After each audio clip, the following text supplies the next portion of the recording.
not many ways one has. Oh, fuck. That threw me off so bad. Please throw that off. Hi, everyone. Welcome to the Dark Dominion. This was a cool cold open, but we don't need that right now. There are not many ways to shake someone like Havoc. There are not many ways to throw him off as a person. There are not many ways to make him feel uncomfortable, and there are not many ways to make him feel scared. He is strong and traveled the desert through many moons and for a long, long time. However, today has been a very different day for Havoc. Havoc has wandered off into the mist, into the desert, to help find himself as he has been pondering a question, one that has been looping over and over and over again within his head. He wonders what comes next, what fate has to reveal to him, but he doesn't quite know where to go or what to say. In all his long life, he's never had a feeling of ominous dread like this. And while passing near the border of Hazland into the mist, Havoc looks off and says one thing. What do you want, Loki? Building out of the mist is a person gaunt and uncomfortable. One who is dazzled in fineries, but yet still finds himself in an impoverished face. One who is not completely, we'll say, kind-hearted just on the outset of seeing him. Loki stands in front of Havoc, whoever this person might be. They seem to encircle each other. Oh, come now, Havoc. Can't you see that we are family? This is no way to treat blood. You came out here because you wished to speak to me. Because you know I've been here in the domains of dread. Let us have a conversation. Be merry, be well for once. We don't need to keep fighting while we're out here. Everyone else is dead. It's just you and me. Havoc looks off. It seems like he is in silence, waiting for what comes next. The man referred to as Loki continues. Fine. I just had a curiosity, one that has been festering within my soul for quite a while.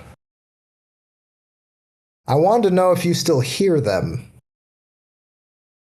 I wanted to know if you still hear the people that you were sworn to protect. They still pray to you right here. Out in the dark, out in the night. People still waiting for you to come back to help, to build on what you made. You were a hero. Havoc! The Ragnarok, the destruction. I believe people still in Lamodia call you the Annihilation. You see as Havoc stands, this figure start to encompass him, circling like a shark. You used to travel. You used to fight. You used to kill. Break down the bones that would find your enemies. You used to do something better than most. But you became soft. The people who still worship you, what would they know? How would they feel to learn that you are still alive, for one, but without your hammer? And in the bed of the tyrant that killed their friends and family. They pray to you hoping for salvation, but you snuggle up to the very snake that made the Dominion. You're a better liar than I could ever be. Havoc seems to fold his arms. That's not why you came here. It wasn't just to bother me. No, you're right. As an agent of change and dynamics, I feel this place moving. You feel it too. The mist has died and is dying. And from that, we breathe life. I am asking you for once to deny this great causality, this fate that you believe in, the thing that you saw within the flames, and I am asking you to please follow with me. We could rule this place. We could fix it.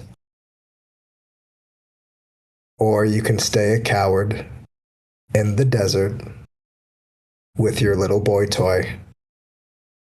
You are literally sleeping with the dead. Havoc tries to... You see Havoc kind of shift uncomfortably. So, this is my final offer before you die. And we both know it's coming. Are you going to help me? Be the revolution that we're supposed to be. Be what's in your bones. You were built for this. Come now. Please, work with me. For once. You found yourself wandering about. You found yourself lost for now thousands of years. It is just us out here. I know you hear them. Be that. I can help you find this hammer. And you will march down to Hazlick's Keep and you will break his mind in two. I know what Mjolnir can do with your hand. Please. Havoc kind of turns. I wanted to see you before the barn shows up. I wanted to see you before what happens next. Havoc turns and he goes,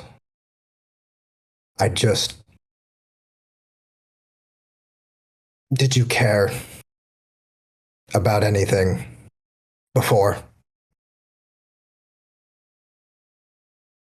I cared about you and your mother. That was never a lie, but you became a better liar than I ever could. You have slept with the snake. You told the world you were dead, and now you hide. When people suffer, we could break down these barriers. Havoc begins to walk away. Back into the mist, back into Hasland. Pointing his finger outward, the figure as he begins to vanish into the mist. You forget yourself, Havoc, Loki's son!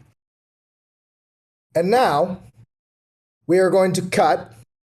Hello, everyone. Welcome to another episode of The Dark Dominion. It is good to see all of you again. It is great to see you. Alden, you seem especially happy given what I'm about to do to you. Hey, what's the best thing that could happen? You know, I tell myself that constantly, all the time. And it's gotten me this far.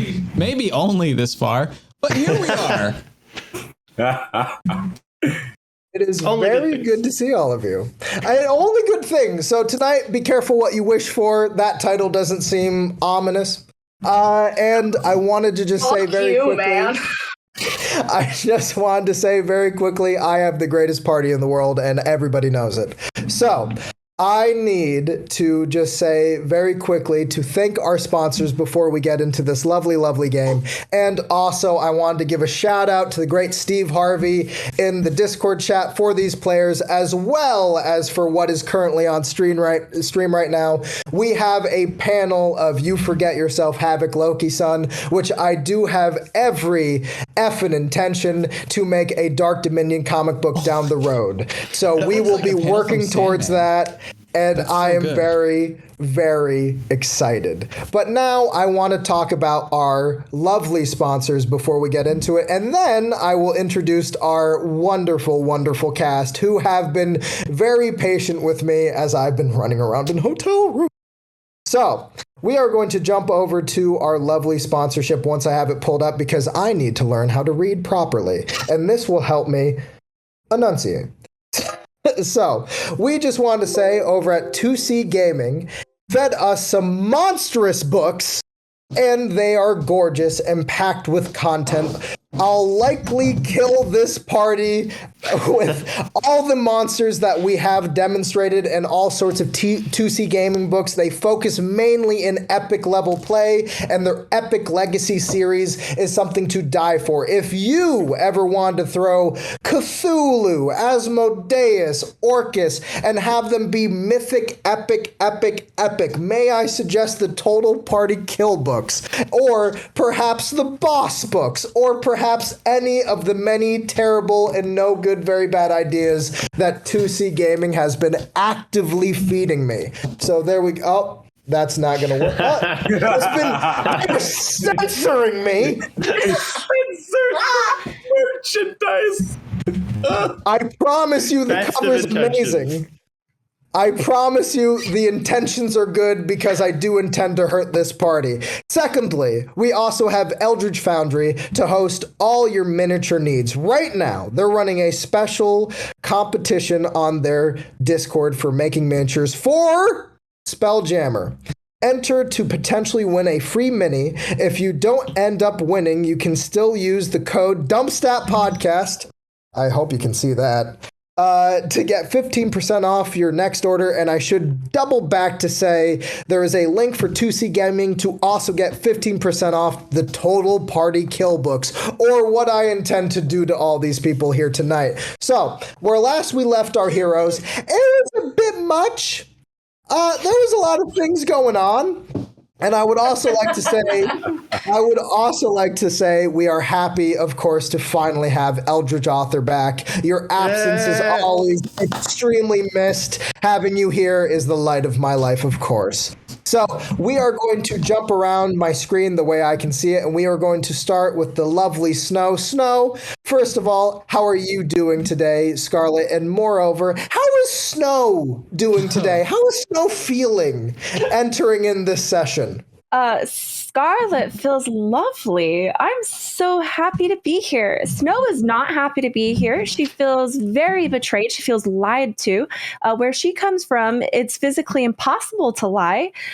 So this is kind of blowing her mind a little bit. And now she's going from that sweet, patient mother to mommy dearest with the wooden spoon, which is what she's going to be calling her staff from now on.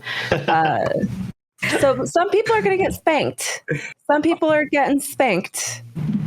Speaking of people getting spanked, Alaric, tell me, how are you today, sir? And of course, about your character. Please, how is Kripyik doing? I was doing well up until that transition. Kripyik is kind of happy that the heat is off of him by proxy of just like all the other things that have happened. He's living in the moment and down an arm. That is true. We are going to be well, c'est la vie. We are also going to be jumping over to Cointrick. Cointrick, how are you feeling today? And of course, how is Alden feeling today? Well, I guarantee you I am feeling better than Alden is feeling. I'm doing well. My daughter is happy. I am happy. Everyone is well fed. On the other hand, Alden seems to be on some sort of examination table. Alone by himself with what is, I can only assume, is like an illithid or a mind flayer. So what's the best thing that could happen? I'm focusing on that. I'm probably some form of full body deep examination. We're gonna move on to somebody who I extremely missed from the last session. Of course, Eldritch Author Thorben. How are you? And also, I know it's hard to say because how is Thorban? We're gonna get into it in about a second. But how do you think Thorban is being now kind of separated from the group, as everybody seems to be all in their own little pockets, in their own little places? Well, it's actually quite simple, Brill. You see, very alone. That's his natural eye color, everybody. That's also how he tells jokes. Very off-putting. I am going to jump over to the woman who has been torturing me on social media for the longest time. Of course, we have Maisie Lynn. Maisie, how are you today? And how is Nadine?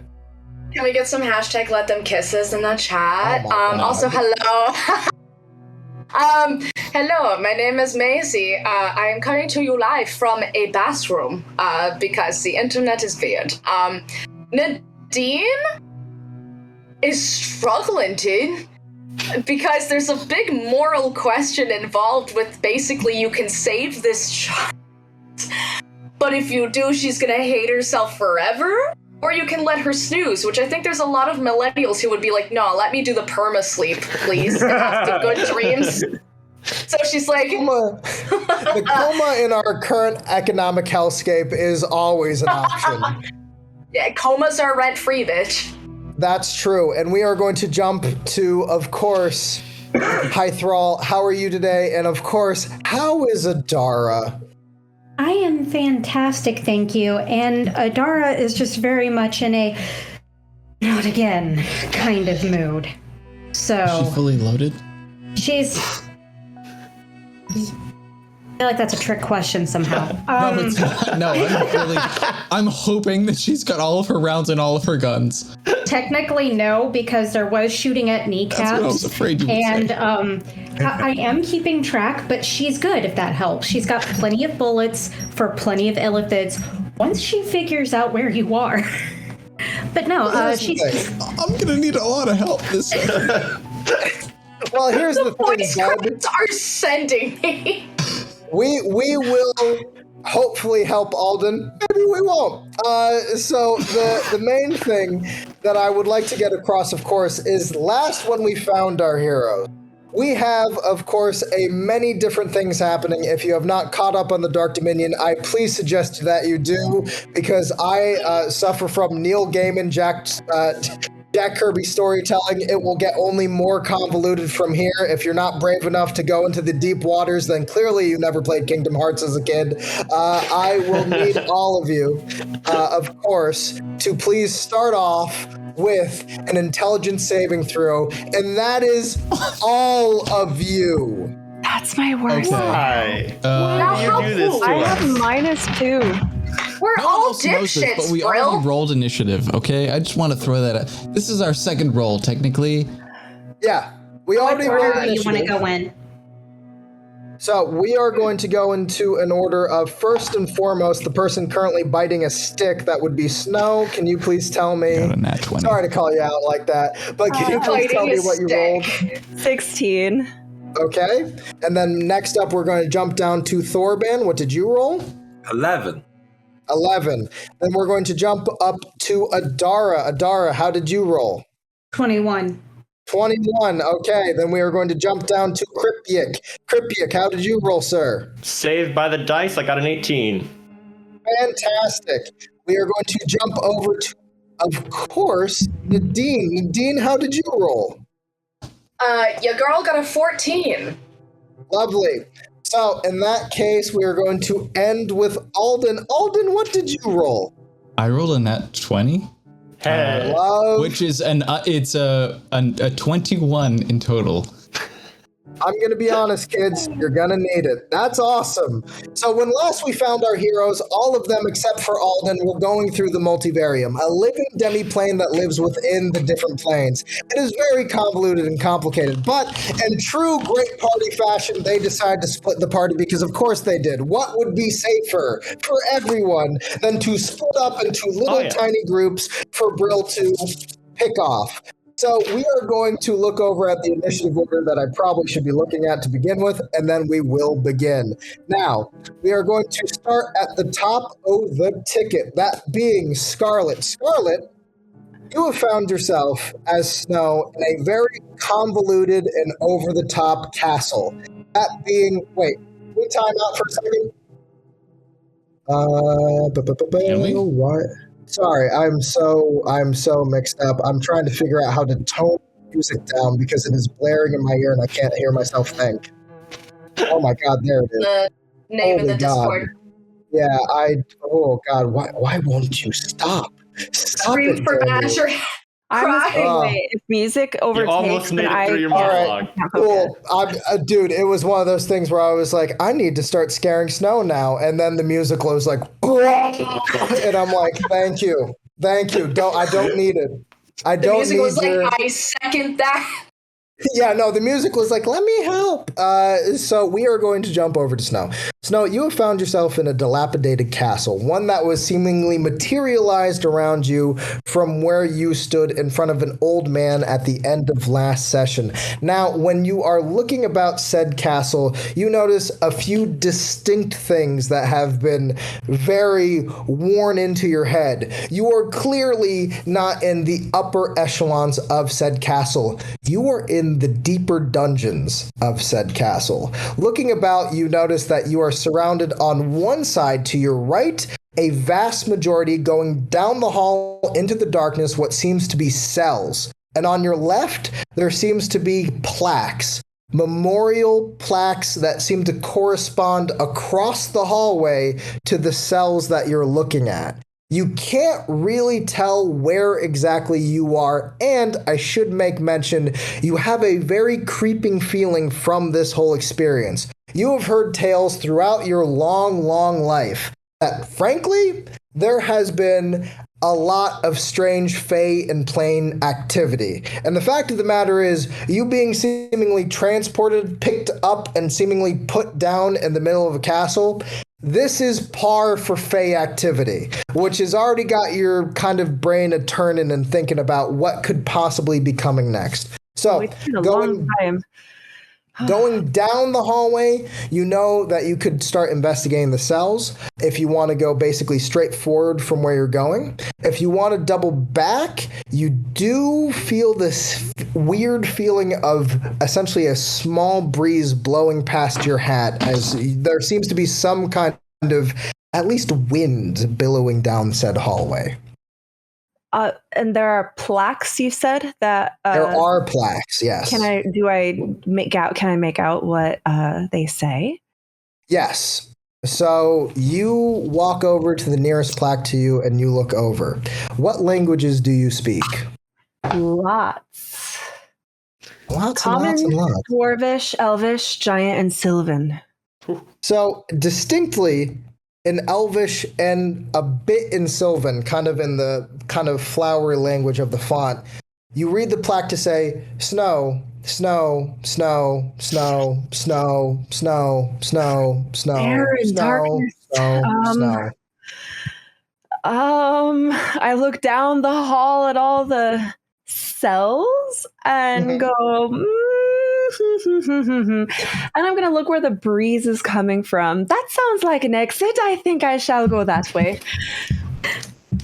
So you kind of double back and start moving towards the exit. You feel this kind of weird foreboding feeling as you start passing the many plaques on that would be your now right, as you turn to go to where the breeze is. You read snow, snow, I'm pretending snow. like I don't see them. I'm like, Yeah, it's very uncomfortable. Do you make any investigation towards the actual cells that you are passing? oh, so are the cells actually there? The cells you can go into the cells if you so choose, or you can just stay out of them to just kind of peer in to look. I'll kind of like use my staff, mommy's paddle, to gently push at one of the cells and like peek in. You kind of push into one of the cell doors. I mean, there are, I should be more distinct. They are cell doors in the sense that you have long actual metal bars that you can kind of push on and break through if you really wanted to. But you kind of look in with your staff to kind of peer into it. You kind of look in. The cell is quite small, probably only for one person. But you do see a distinct clothing style that you have seen many times. And mind you, there are many cells just going down one way. You could, if you wanted to, take the time to try to count them all. But looking to the cell right there, you peer in and you notice a very uncomfortable and very, distinct clothing style. One that being a very elaborate collar with a book by its side. There's a man and or a very person there?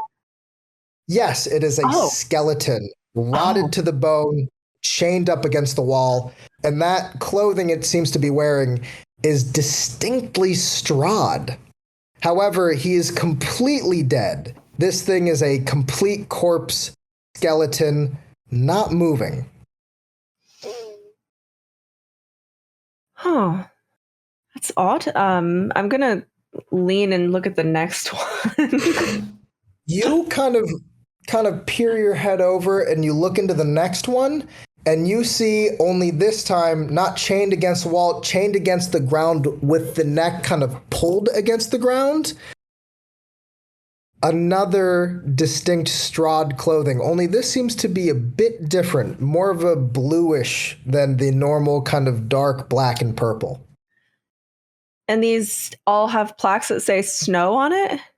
Across the way from the cell, they all say snow. Is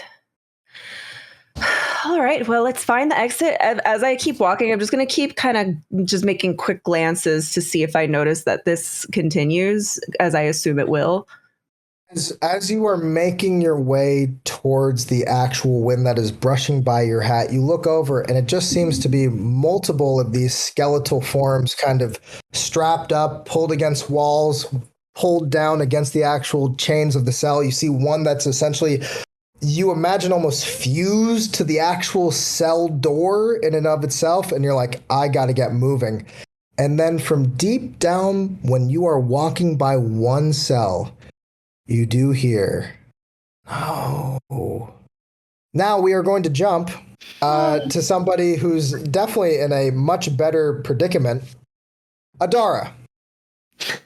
You are kind of looking about. You have a felt red rug and you are looking all over the place. You are in a distinct castle. However, this castle has an elaborate kind of theming to it, one that has ornate candlelights, and this hallway has a multitude of doors. You're kind of stepping forward through this gothic place when you feel the hair on the back of your neck stand up.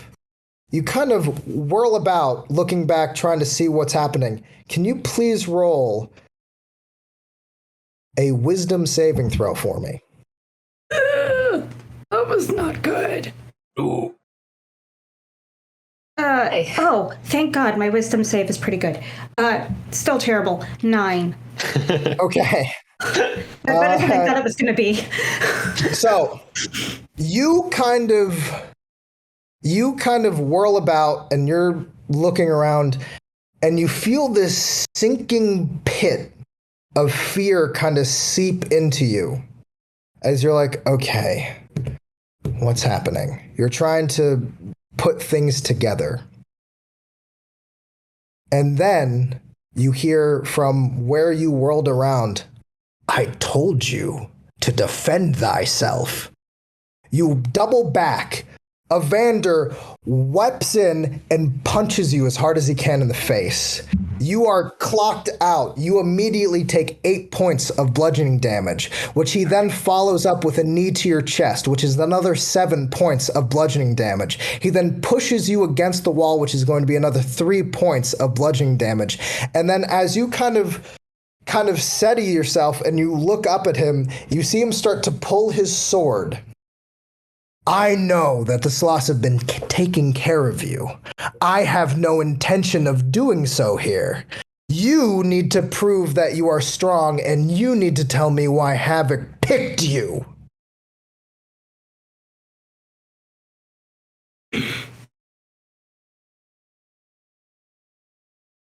Taking the rifle by the barrel, clubbing him, flipping it, and firing past his head.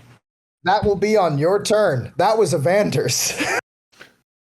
Oh, well, now you know what I'm doing. Absolutely. Well, it's okay, but here's the thing. You get the distinct sense that when you are kind of woozy by just being in this hallway, you did not hear Evander sneak up on you. He came in out of a flash, and you notice that the punches that he gave you, the kind of punch, kick, was definitely more of, as fucked as it might sound, it feels like he's not trying to kill you. It seems like he's trying to do something. Yeah, what's up?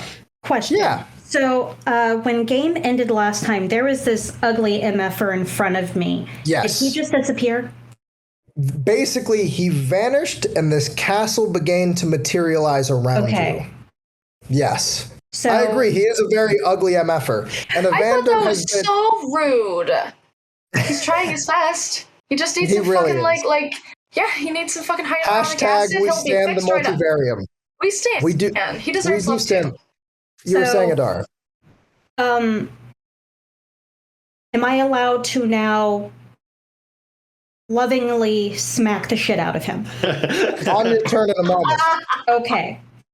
That's But my focus. I just wanted to, you, please actually, if you don't mind, please roll a history if you don't mind. Thank you. Guys, this is going great. We're not hurting anybody. No, it's all for Yeah, fun. I'm Not excited for my turn. physically. All good things. all good things. The last Only good session. things. of, Only good things. The dark. I'm not traumatized, not at History, all. you said? Don't tell him that he's gonna try harder. A history check is 16. Lovely. So you kind of realize that the punch that he immediately gave you, as well as the actual kind of impact to the chest, you're like, oh, he could have really hit my windpipe. And I remember when I was in training. Okay, I know what he's trying to do, but he's a bit aggressive about it. Now, we are going to now jump to our next person, who is going to have a much better time than anyone, I have no doubt. Cointrick, strapped to this table. A better time?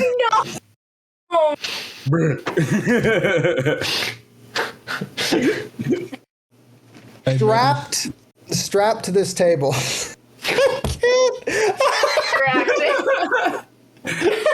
I'm ready. I'm ready. Everyone, get your clips in now.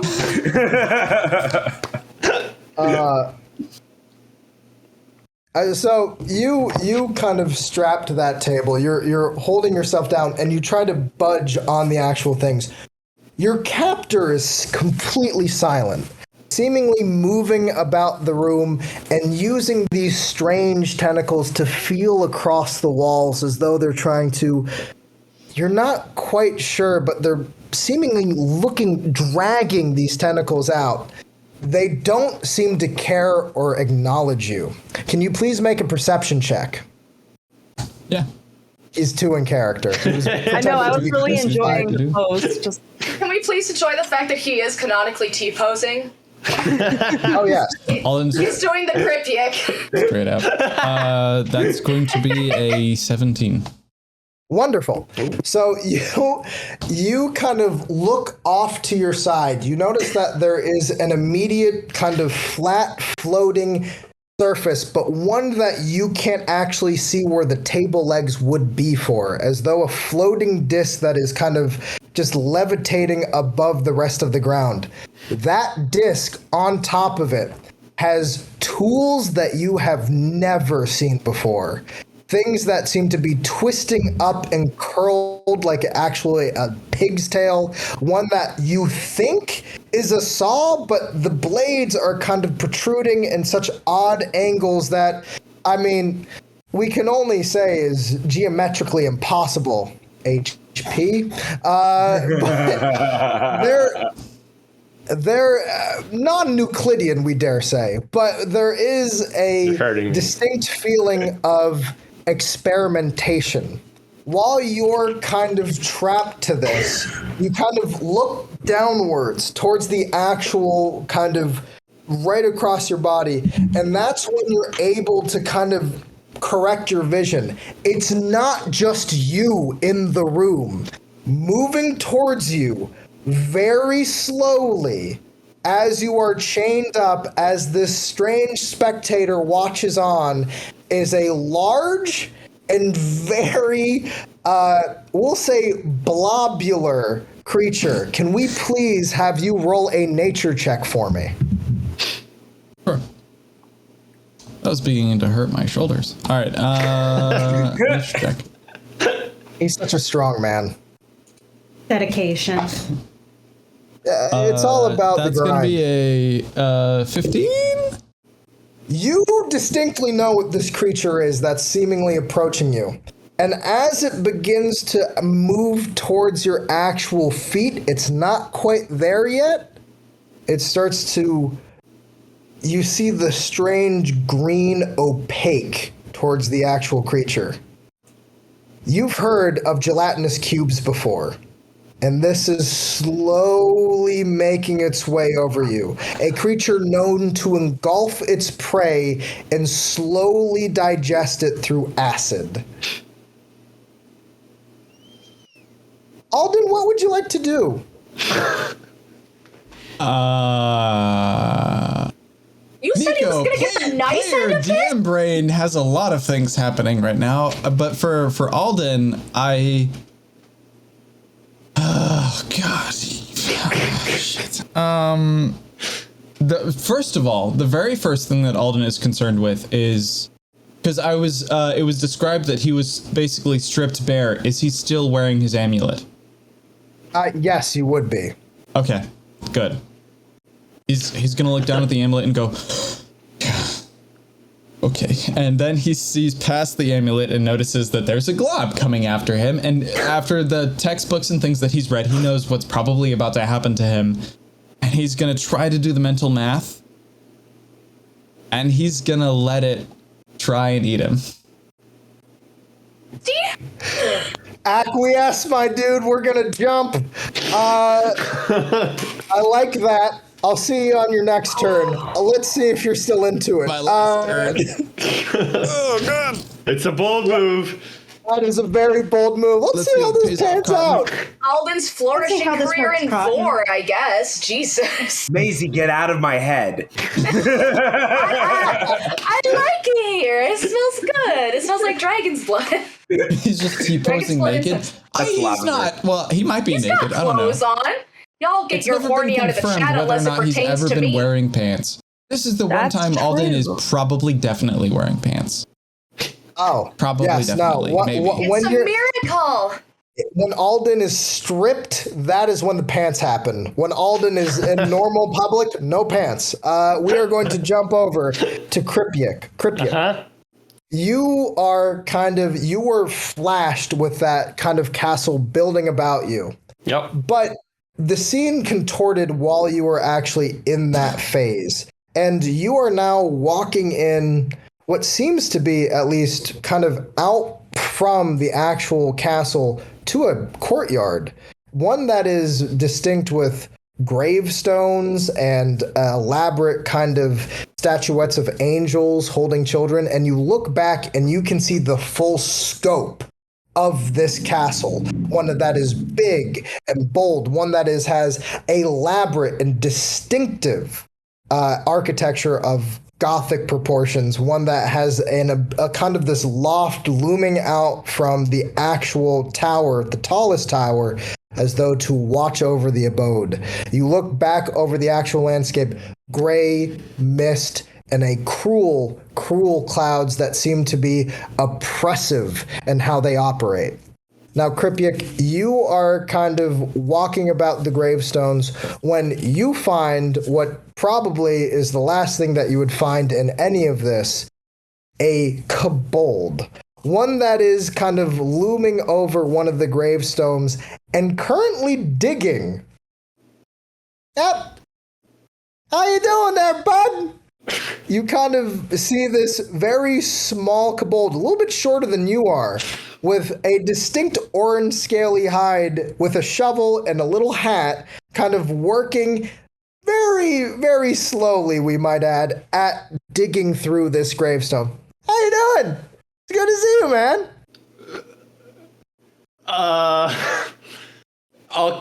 Kripyik will walk over. He's not going to respond because he's been told about not talking to things here, and there aren't kobolds here. So I know what you're thinking. What are the odds of us finding each other? I mean, this is fantastic. But I'm gonna let you in on a little secret. There are a lot of us out here. Actually, it's quite fun. No. What is What do you this? mean, no? What are you? Who are you? What is this? I'm Tech, and this is the grave I'm robbing. Okay, that checks out. Where Wanna help? are we? I love him.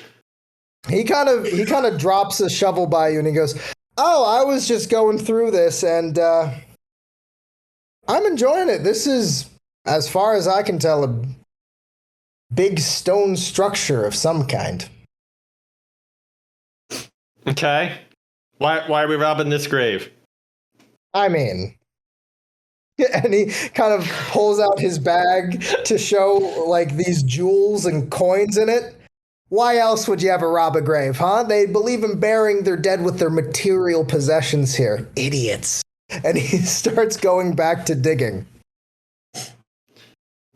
Looking around, has he been doing that is there a bunch of these that he's dug up, or is this the only one that looks like he's digging? It seems to be the only one that he's digging. Okay. Can I use my barbarian wiles on an insight check? Attaboy. That's a 17, actually. Oh, wow. Wow. So you kind of look him up and down. He is distinctively, and I do mean distinctively, kind of unassuming. Okay. You really get the sense that he is happy to be digging this grave, and you don't get the sense of any danger. And he's like, come on, we got to help each other out. There's only so many of us out here, right? I'll kind of shrug and pick up a shovel and start digging. Roll strength for me. Okay. Is that a save or just a check? Just a check. 18. Wonderful. You, hit the ground, pull up, and you immediately start doing far more damage to the earth than Tack ever seemed to. And he's like, you're fantastic at this. I knew that. What's your name?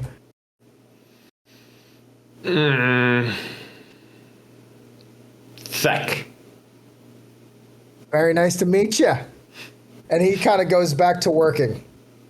We are going to jump. That was such a little wholesome episode. You're Yeah, done. that was great. That was great. Yeah, I think that's better nothing- than ooze, Next I'll be time. honest. Next time, The cryptic episode. Robbing a grave. Just as you do. just as you do, just two friends robbing a grave and Two bros chilling in a graveyard, 5 feet apart because they're grave robbing. I don't know. 5 feet apart. 6 feet. because There's like a 6 foot deep pun in there somewhere, but I can't connect. yeah, Somewhere. Somebody do No, math. I can't. there definitely is. Now we are going to jump back to Adara, who is going to be able to enact vengeance on whatever this was. Not vengeance. It's continuing a very verbose and active conversation.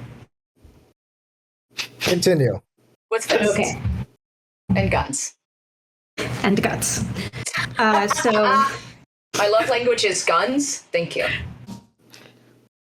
So that is a 10 for whipping it around to hit with just the butt of the rifle. Okay, And that is going to miss.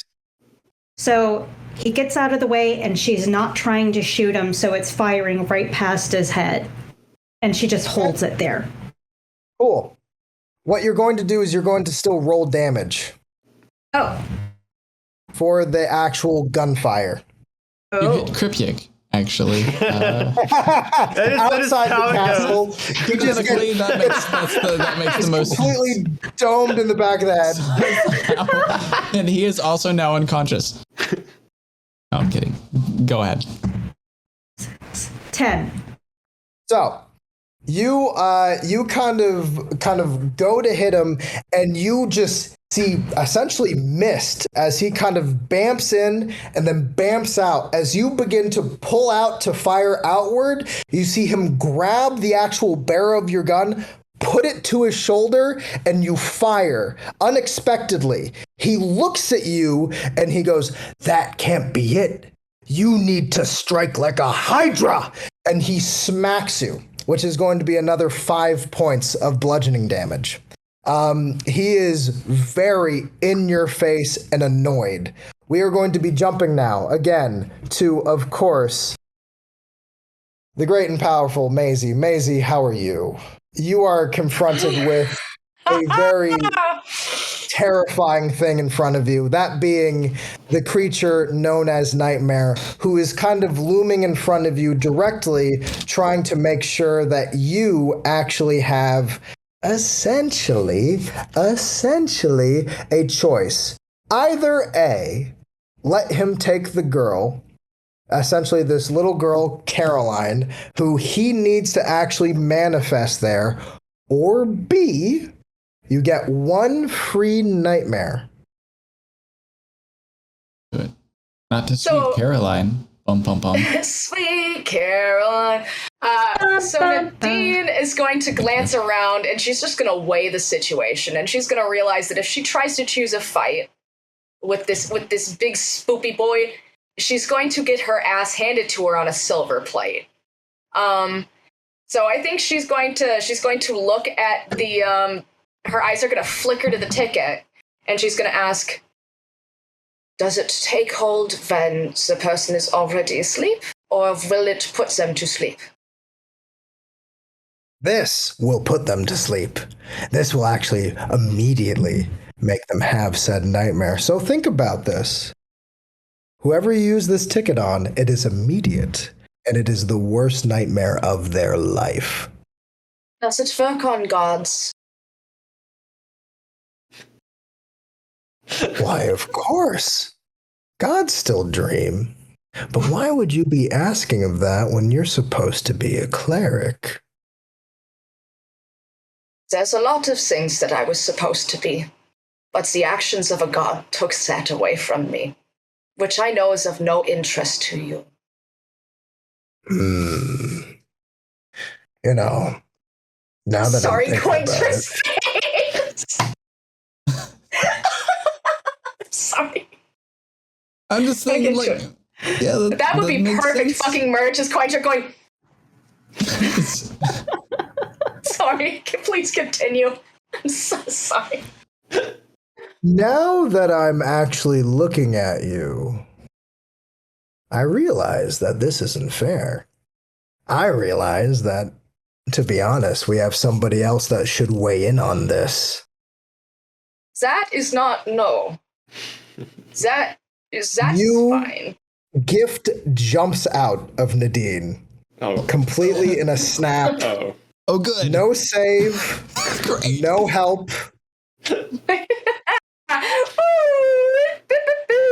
Swap over to that character sheet. Hey guys, we're all gonna fucking die. She's gonna kind of like appear, and so I'm guessing Nightmare pulled her out. Yes. She's gonna sit there and she's gonna kind of like crack her neck, and I think she's gonna be like, where is the nun with the gun who put me under? I have been locked in a nun for 300 fucking years, and I got put to sleep? I have an actual proposition for you. How would you like to give anyone 1 nightmare? Oh, me? I'm just a friend of Nadine's. And you expect me to believe that Nadine has the capacity to make friends? Not many. Fair.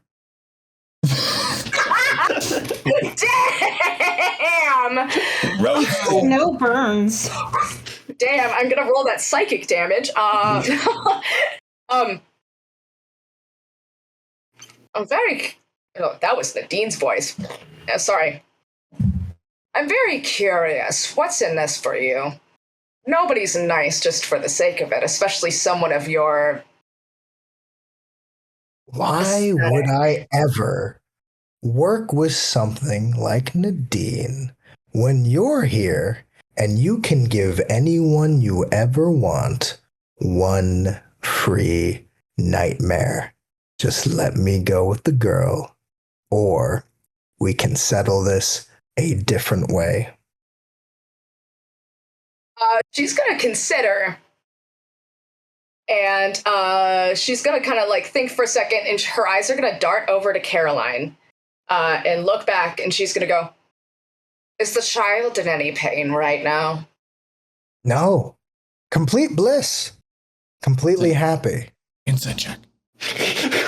Oh, God!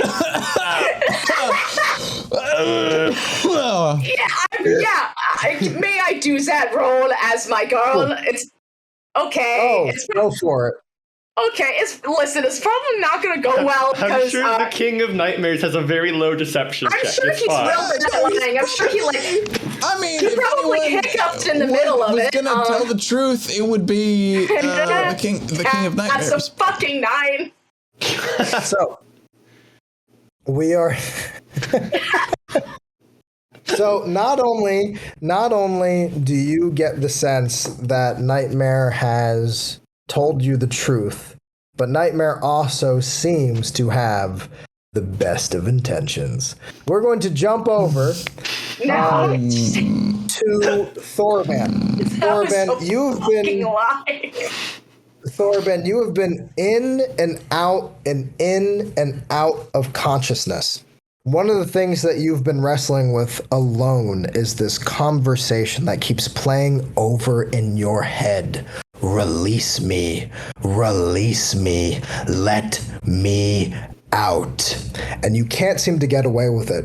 However, while you were kind of holding on, trying to get in and out of this dark place, running through the mist, and behind you a creature with distinctly white, piercing eyes seems to be following you, you eventually start running, full clip, kind of trying to contain your fear. And from that intelligence save earlier, you are the party member who is in the most distinct frightened state at the moment, which will remain until you are calmed, which can be happen from one of these other players, or perhaps the calming situation that presents itself.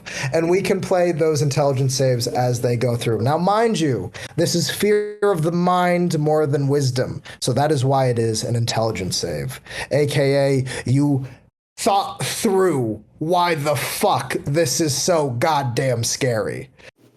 While you are kind of running and trying to get over through this kind of nightmare, the mist fades and you are clop, clop, clop, clop. You hear your footsteps land on what seems to be stone as you are able to move your way through, and you're trying to keep yourself, and you bump into the back of someone currently looking into a cell who heard her name. You almost knock directly into the lovely mom known as Snow, everybody. Thorban, you are pleasantly surprised to almost knock into Snow, who is also terrified.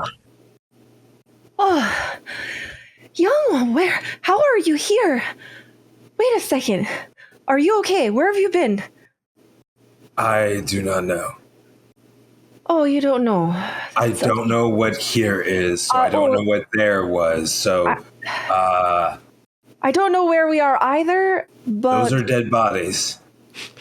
Those are dead prisoners. They probably died from being locked up too long. I'm guessing. Thorban, when you look over at those in the cell, you distinctly see what looks to be a faint cloak over one shoulder and a mask, as long as people bound up, ripped up, tied up. A few of the skeletons even have beards. It seems like they remind you of the distinct character known as Havoc. Looking over to the actual plaques in front of you, what languages do you read? Elvish, Elvish and Common, and then others. In Common, you distinctly read Thorban, Thorban, Thorban, Thorban, Thorban, Thorban, Thorban. Do I notice him reading this? Like, do I notice that his eyes are drawn to the plaques? Yes. I kind of like look over and what expression, how would your face read? His face looks very dissonant, but his eyes are clearly scanning over each and every word individually, almost unnecessarily so. Okay. But it is very clear he is weirded out.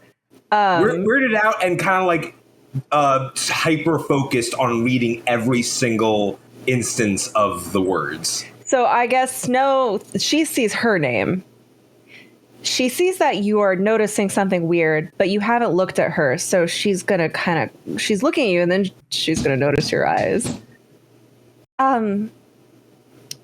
Thorban. Love, your eyes. Weren't they green before? Yes.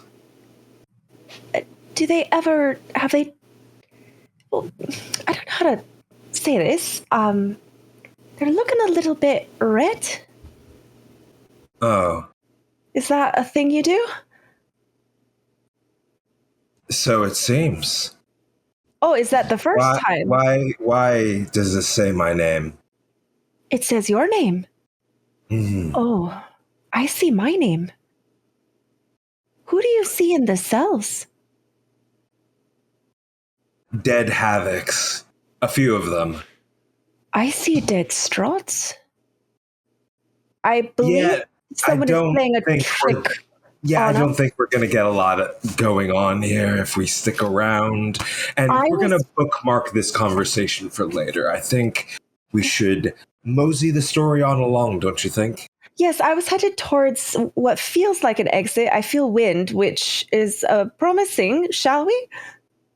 Usually means there's an outside. Let's go. Yeah, let's go.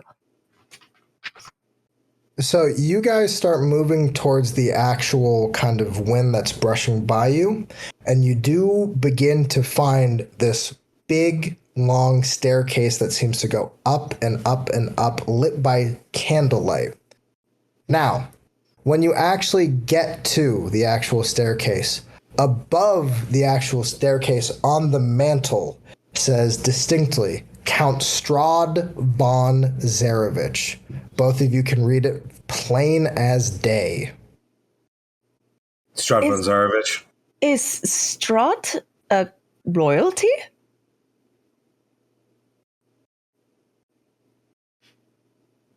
I don't know. I have a question for the DM real quick. Would our characters have ever heard of Barovia, like that whole thing, or is this not even anything we would have ever heard of? This is nothing you would have ever heard of. Okay, that's what I assumed. All right, yeah. That's okay. Are we at Strahd's house? But why would he never been, so I have no idea. All right, well, this looks like the way we go. Yes. So moving up. Move up, yeah. It's okay. Moving up the staircase, you notice that there seems to be a door off to your left, one that's ornately designed after only walking just a couple of feet up, and then the staircase continues. Which would you guys like to go? Are we still feeling wind from... Up the staircase, you still feel the breeze coming downward. Snow wants to that's her goal, is outside, I don't think she would care much about doors unless there is like an energy pulling. She assumes castles have lots of doors. Yeah, I would say keep seeking for the wind. Yeah. So like as you guys bizarre on it, that was like, whoa. No, it's just kind of a slightly ornate, kind of nice oak door. There's nothing sounding on the other side of it. It is just there for your pleasure as a door to use if you so choose. Which it seems none of you do, which I don't understand why. Creepy doors are nice in dungeons. When you're trying to explore it on purpose to get treasure, not when you've been kidnapped and dropped in one. You open the door, it slides open, and there's a Walmart. That is, as we walk the door, I'm going to point at it with my staff and say, that is most definitely a mimic. Let's go. Yeah, no, none of that. Yeah, we're not falling for that one. I've done lots of this in my day back in college. Jeremy, Mary, and I think that was it. Yes. Let's go. Jeremy, who's Jeremy and Mary? Two people I've met who've been eaten by mimics. So let's keep going. Oh, yes. Oh, I am so sorry. That is very sad. It's not the saddest. It's not the saddest on the list. That is even more sad that you said that. Around the campfire, perhaps. I'm sure you have a lot of stories, and I point at Certainly, when I get a book. So let's go. I feel like her anxiety is picking up. And you also notice that Thorban is a little bit more manic than he typically is. I feel like circumstances make Snow feel like, that's a natural response. And she's actually feeling like a little bit protective. Like, let's stick together, buddy system. Mm-hmm. I don't want you to be eaten by a mimic. You seem so sweet. Aww. As you guys are making your way up the staircase, Snow, I'm going to need you to please make a perception check. I'm so good at these. Let's see. Okay. Perception. Plus 11. So oh my God. 19. With those very distinct elvish ears, you hear behind you down the staircase about 30 feet away, snap of a chain, and then snap of a chain, and then snap of a chain, and then rattling of cages as something seems to open, and things are shambling forward and out. Okay, Thorben, we gotta pick up the pace. I think that our little jail guests are waking up. Yeah, nope. I get it. Up the stairs, Starmaster. I did a lot of this when I was trying to watch my your mic count. So all I saw was you going. 10-4, good buddy. We are going to jump to the terrible kind of no good, very bad day that Adara's having, only on the other side. Adara, you kind of, after that little back and forth with Evander, you see Evander pull back and you see him kind of pop out. It seems to be a very uncomfortable little habit he has. He can sneak up on you and seemingly vanish just as quickly.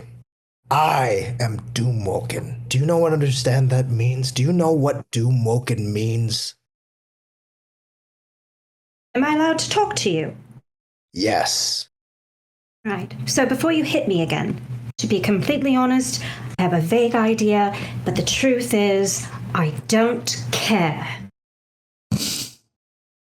You're going to have to, unfortunately. Stop hitting me, and I might.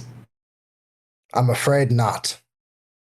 I'm afraid that I have found you weak, deemed you weak, and I'm afraid that Havoc has chosen poorly. How are you supposed to help what has happened to these realms? What are you going to do?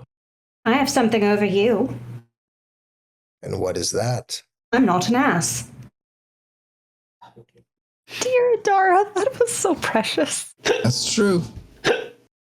You're kind of looking, kind of waiting for the next actual strike to happen. And there is this weird kind of pause. I'm going to need you to please make a dexterity saving throw. I at least got to have the DM gave you some agency. So worth it. It's so worth it. Get him. That would be a 22. Hey. Very nice. You feel this heat coming down the hallway at you as you whirl around and you see a distinct fireball coming your way.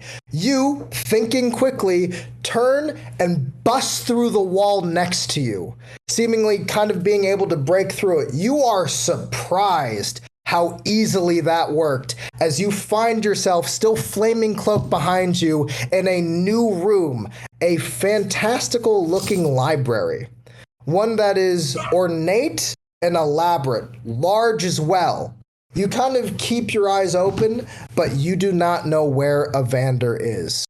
I promise you my methods are not kind, but I will not coddle you like Glunky. What comes after me is worse than any of us. I am trying to help you.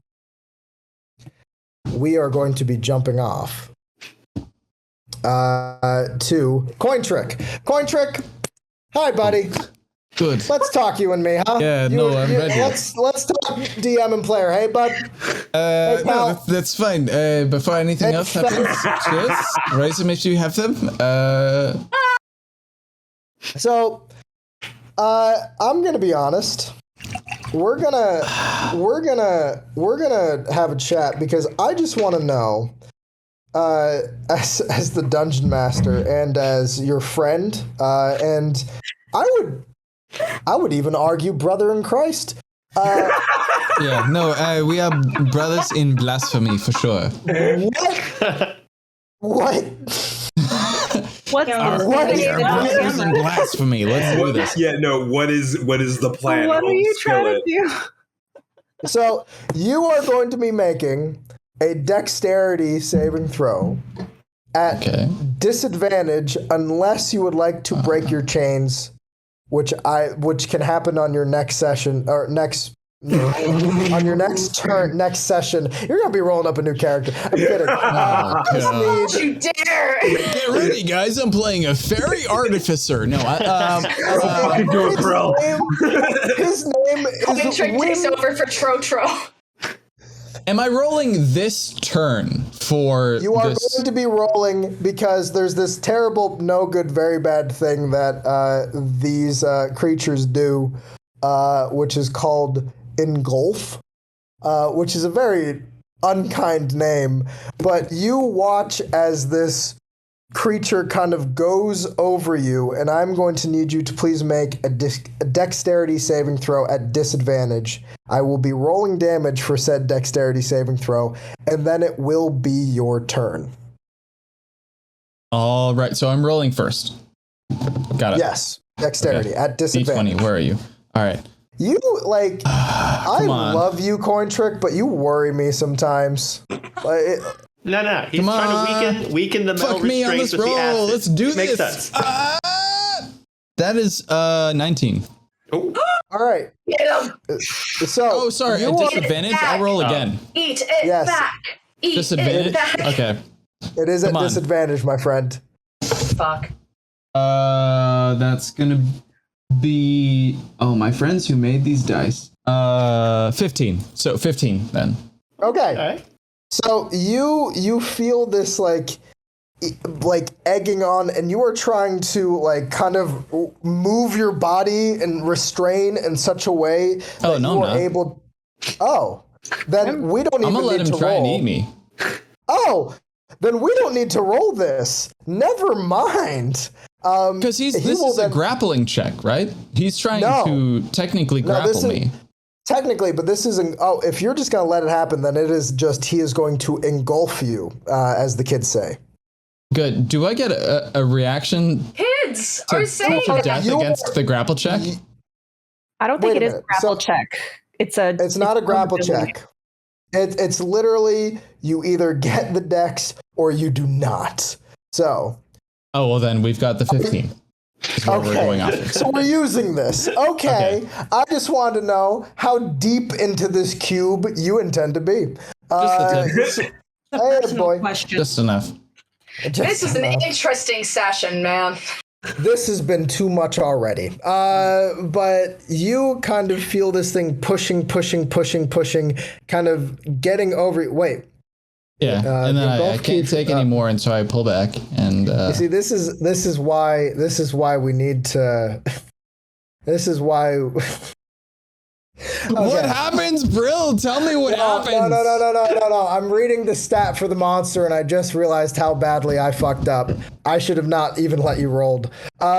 Basically, we're gonna say it's up to your legs. All right, we're up to your legs in gelatinous cube, and you feel the acidic nature of this thing kind of start to push into you as it's starting to slowly engulf you forward. You are going to be taking a whopping 21 points of acid damage.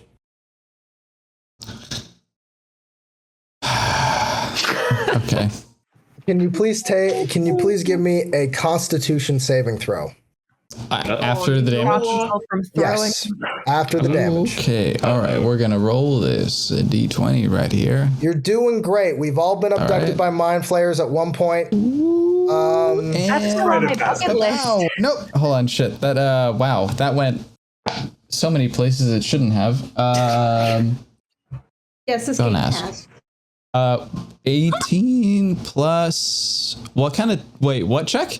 Wisdom? Constitution. Oh, fantastic. Dirty 20. Hey, attaboy. So you feel, while you're kind of dealing with this in front of you, you just feel this acid flowing over your legs, which is not a good feeling. As you're still restrained, you feel on your shoulder a small pinch that you're able to kind of move out of the way. A distinct, that creeping figure is looming over you and then seemingly trying to put what looks like a needle in your neck while you are writhing in pain. This is science, everybody. It is now your term officially, Cointrick. Cointrick, what are you going to do? If I... Give me some patience, guys. If I take an inside check to see how many enemies is it exactly that I'm fighting? Yes. You can do If that. I do that, is that my action? Is that my bonus that is action? not- or will that you is- give that- that to that me is- as a free action to see? That is a free action from me to you. Brilliant. Okay. That's I've done so much to you up to this point. We really need to. We really need to that's build gonna a be bridge. a 16 For what? An insight check. for the inside check, just to suss out what's the nature of this thing that I am in. Is this multiple enemies? Are these like two different? Because like in my mind, are these two different globs that are trying to eat me alive? So you have distinctly, you are in some kind of cave-like system. There is a floating disc next to the stone slab that you are stuck on and chained to. There is a cube, a gelatinous cube, slowly engulfing you, going over your legs. It's not the best time. And then, am I grappled then? technically, you are not grappled, but he is still slow. He can still move into you. Technically not. You know what? Whatever. That's fine. What is You're fine. Here's the thing. I'm going to tell you this right now. Engulf is not the same ability as grappled, and I'm sorry that this hurts you. D&D Wizards of the Coast, we found an issue. He's I'm about getting to solve rules it. as written. And behind you is the tentacled creature that seems to be trying to do a needle in your neck. You put two and two together. You realize that the needle is trying to go into one of your veins. This is clearly some kind of fucked experiment. Okay. So I am still chained though, correct? Yes, you are still chained. Great. And when I say great, I mean less than great. I mean, like, that's the last thing that I would want. That's actually awful for me. But here we are, and I'm here for it, and we're dealing with it, and it's what's the best thing that could happen? Only good thing. So Alden is going to unarmed strike, because I'm assuming the glob is within 5 feet of my hands, right? So is this eating creature up my that's- shorts, right? Yeah, if it's eating my shorts, then Yeah. Oh no, the pants are gone. They're No going. pants again. No pants. I also want to just say, Alden, there is the mysterious creature kind of looming over you. He's also within 5 feet of you. You can also make an attempt to break your chains, and I will not count that against you as an action. I will be polite in that sense. So I might have misunderstood the end of the last session. I thought that my curse and everything that I was doing was not going to affect the chains whatsoever. No, it does not. You also are still a strong man that could try to break said chains by being a strong man. I'm an ittle bittle whittle. You can try. I'm just giving you the option. I could try to do that. But my That's just curse not wasn't going to save me. I'm like, you could Hercules, my man. That's just not what stem Alden muscles. would do. Okay, but the main thing that's actually causing me duress is directly above me and within my reach. I mean, you could, from your chains, reach up and grab this guy, or you could try to kick the other guy. No, I'm gonna reach up and try and unarmed attack, grab this thing by the throat or whatever it's got. The tentacles? Sure. And a matter of fact, what I'm gonna do to try and make this easier on Alden is he's gonna buckle his knees underneath him and push from his feet, which he has a climbing speed from without needing to use any kind of movement speed. So he's gonna Spider-Man his feet underneath him and just push himself up from there and try and reach as far as he can to touch this guy with an unarmed strike. The best way to put it is you're on your back and he's looming right here. You can try to fuck him up if you want to.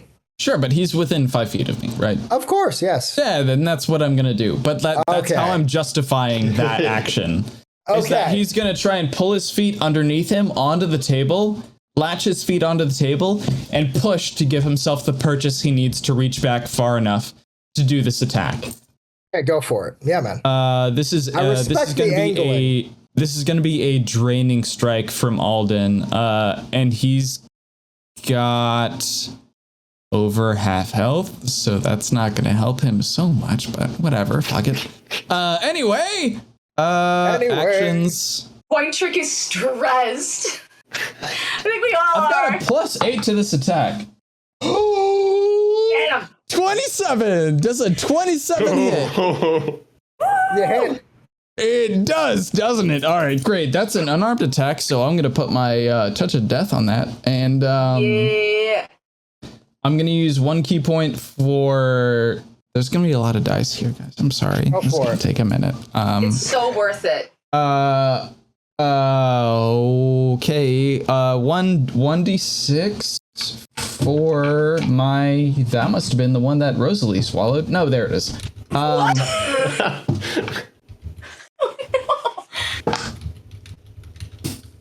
4 plus 2d10. Sorry, it's dark here. That's a d8. That's a d12. Come on, guys. Here. Okay.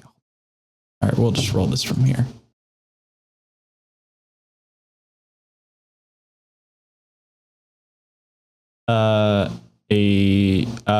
So 12 actually is what that should be.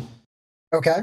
So 12 plus 4, I'm going to do Hand of Harm with the key point 16. to deal the extra d6 plus my wisdom modifier. Come on, don't be a 1. Ah, it's a 6 plus 3, so that's a +9. So we're at a 27 plus, what was my first roll? I believe it was a... Oh my 4. god. I thought it was a 4 on the original d6. Yes, 4 plus 5, so 18 plus 9? 20...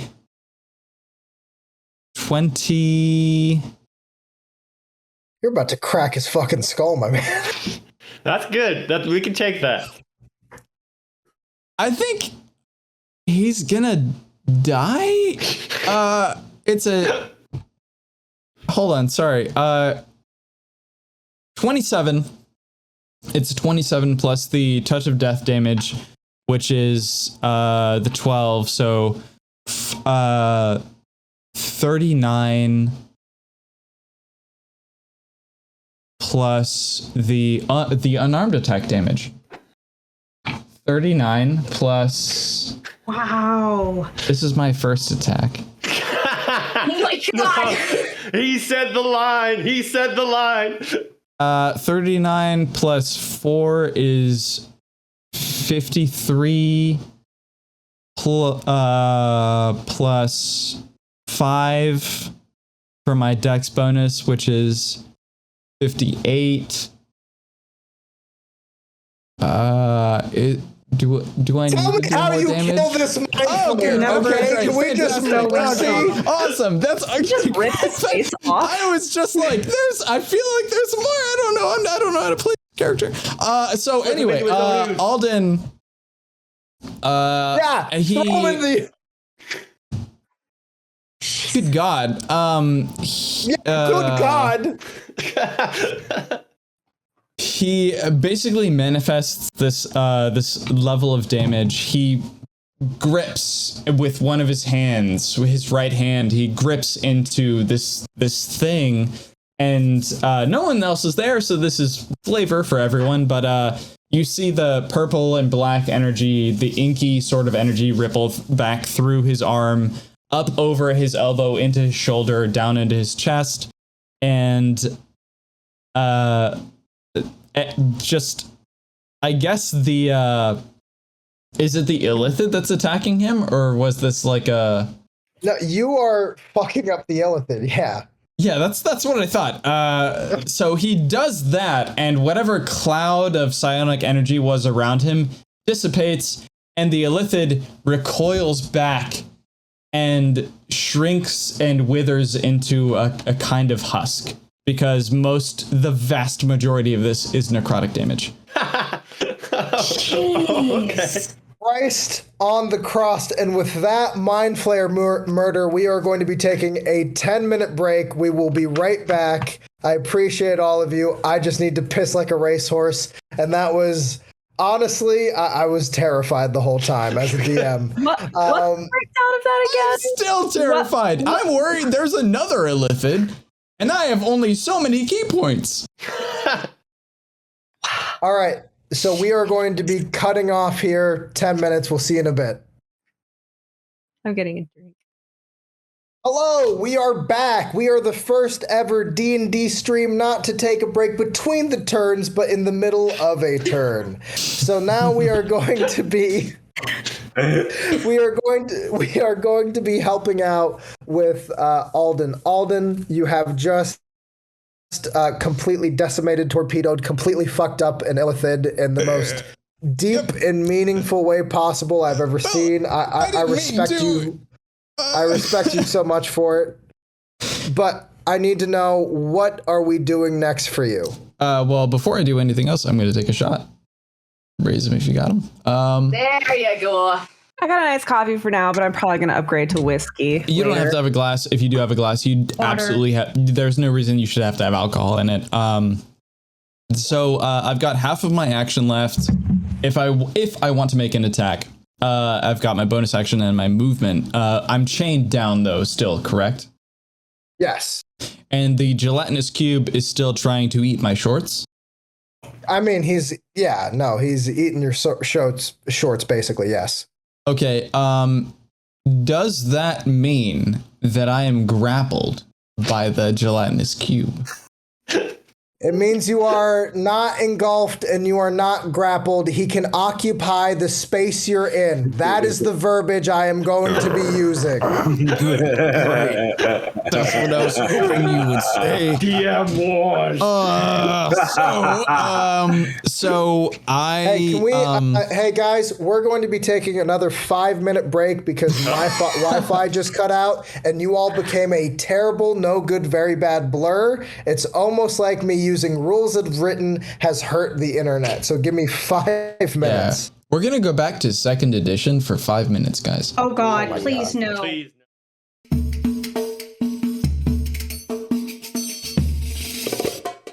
That's crazy, Brill. Thank you for giving me that magical item. That's insane. That's so generous. I know. And level 3 12, everybody. Congratulations. That's on the so level up. and a feat. And we're reunited. On top of that, Right.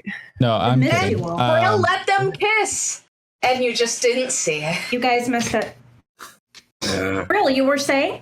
It was. Brill. Are you Brill, done? Brill. No. I am done with my bit. I am eager to hear how you wiped out my character, please. All right. Are we good? Just your shorts. Lovely. Yes. I like how you have to go. Okay, everybody, get the zoomies out, you ADHD little creators.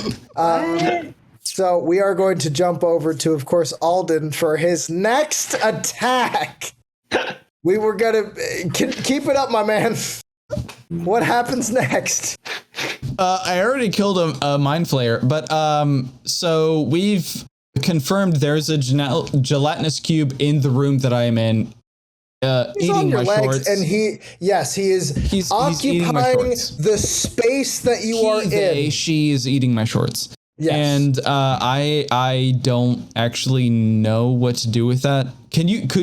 Could you tell me what kind of damage that would be? Is that poisonous? Acid. Is it necrotic? Is it acid damage? Great, fantastic. He's slowly eating you away. That's so good. That's amazing. I'm so glad that's what it was and not anything else. So what Alden is gonna do is try to grapple the gelatinous cube with his bonus, the rest of his action. Will you let me do that, or do I need to take a bonus action to do you that? and I are just going to need to talk about a grapple, engulfing, and take. Okay, listen. I'm just going to tell you this now. I'll straight up try and punch it if you don't want me to grapple it. I will wail into this thing. I'm telling you this right now. My brother in Christ, please just punch the cube. It will make my life so much easier rather than having to kill the one thing and then with his other hand just plunge it into you can even kick it. You can yellow even kick jello. it. You can even kick it while you're inside the evil jello. You are just tread water in the ooze. That's you are still what chained up, cowards but do. you can punch it. I'm just saying, if you try to grapple a gelatinous cube, then those three terms merge, and then you go, "What is it, Brill?" And I go, "5e wasn't made for this. You're killing me." Okay. That's fair. And then you deal then 70 damage. reaches into the for narrative reasons. He reaches into the mind flayer through his thoughts. Decays the mind flayer, and then as he is wilting, plunges his other hand into the ooze that is trying to eat him from his ankles up to his shorts. Okay. And he may be wearing pants, okay? Maybe not shorts, but he's going to reach his other hand in there, and he's going to make an unarmed strike with... I cannot make Hand of Harm again, but I can do Death Touch. Go for it. So that is my attack.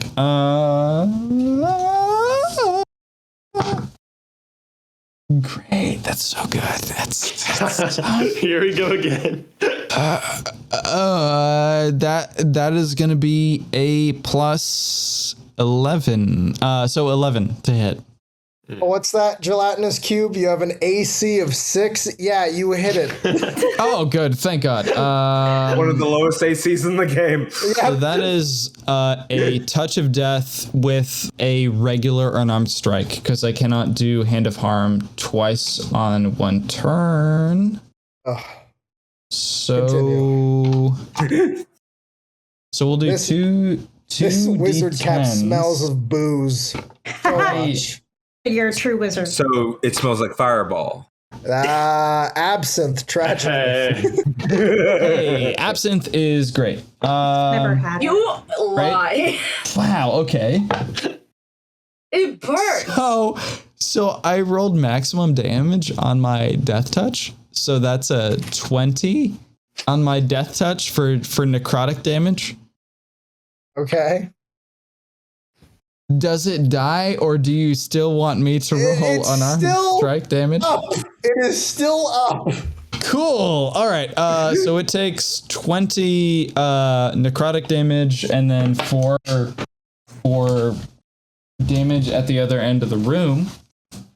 We are going to be hiring a secretary for Alden to calculate damage. We are going to have that on standby. I just want all of you to know, high-level monks weren't made for this world. We usually have to kill them in their cribs at level 3 for this exact reason. As a dungeon master, I'm apologizing for letting this character get to level 8. That's on me. I should have murdered him. Episode 2, I should have killed him. So I'm just going to roll from the digital Great. So that is 8 plus 20 damage. Okay, that would be 28 damage. Sure would. All right. Anything else you like to do there, Chief? Does it die? No! No? Then I'm going to flurry of blows and do 2 more.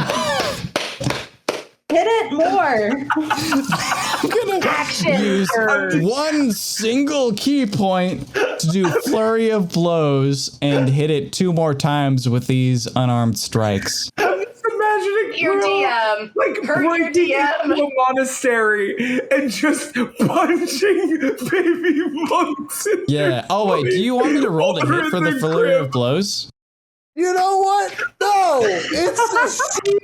You have plus 11! Just hit the cube!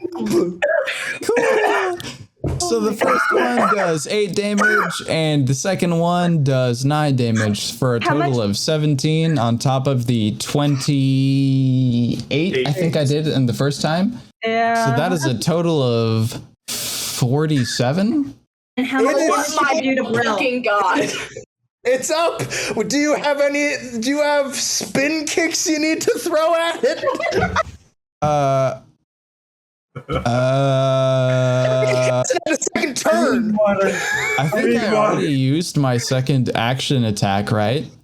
So it's just that, and then after that, Alden is just weathered. He's just worn out by So all of is that. the Almighty. So is the DM above the clouds looking down. God himself is winded. Okay? I don't know how else to put it. I have a Alden- beef with monks now do this forever. all day. Alden this woke be up and known. chose violence. New The flag hashtag below is beef time with to go for monks. the monks. I let this be known from the highest hilltops. I, Brill, the chief wizard of them all, hereby declare war amongst the monks. Hashtag that now. God. Good job, Alden. We We're proud of lose. you. Just do it again next turn. It'll be fine. This cube's gonna fucking eat you.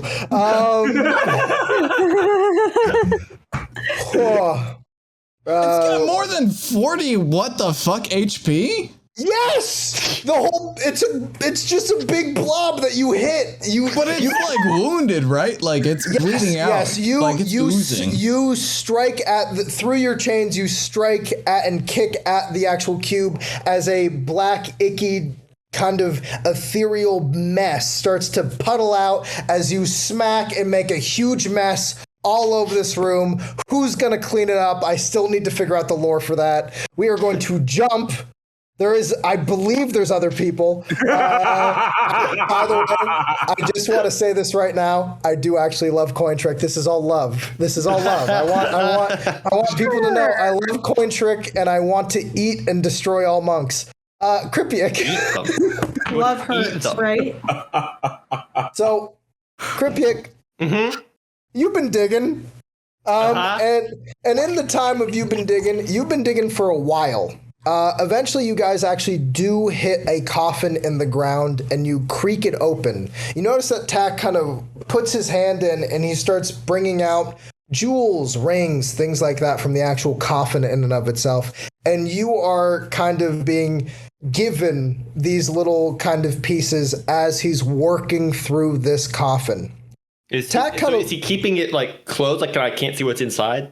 Yes. Okay.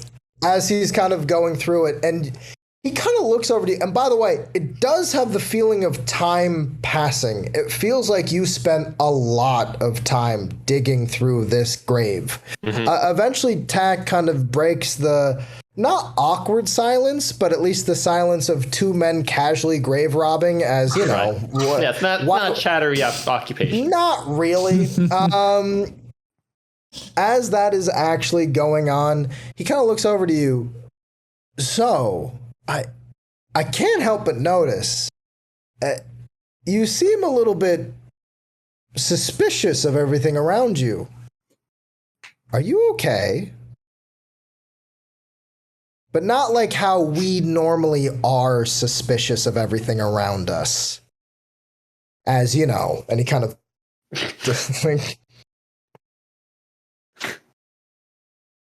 I don't know what you think you're getting at, Tech. Are we robbing graves or are we doing therapy? Call back. What is therapy? Stupid. It does sound stupid. I don't think that honestly sounds kind of gross. As he keeps working at kind of jimmying the coffin a little bit, he goes, "No, but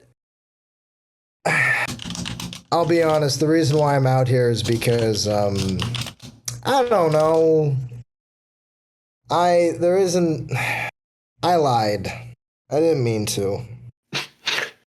There's not that many left of us out here. Okay. I wanted to.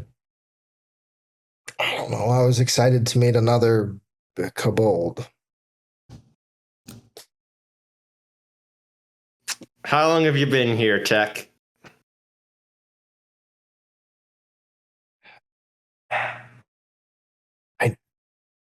I don't remember. How old are you, Tech? I mean, I know I'm at least 4. How long have you been for? I'll be honest. I walked into the mist a long time ago, and so did the rest of my clan. We didn't really make it all that far out here. Not But a I'm happy safe to meet place. you. No, it's not. There's not that many of us, and I didn't want you to immediately, run away or kill me. So I thought we could. Why would kobolds run away from or kill other kobolds? He says with no inflection whatsoever. I mean, I don't know where you from, but where I from, there's a lot of wars between the clans. How? Where are you from? I'm from a very little island called Chult.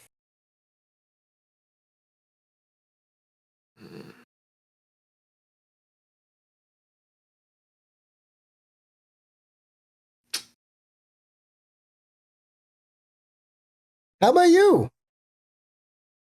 You know, around. Hmm. We're in the mists now. Yeah, we are. We're gonna die here. Doesn't matter all that much, does it? I think it does. I'll be honest. I've been working through these graves for a while, and I saw you came by, and I didn't want you to run away, but I didn't know how to approach you, and I think that there might be at least a way for guys like you and me to make it out of here.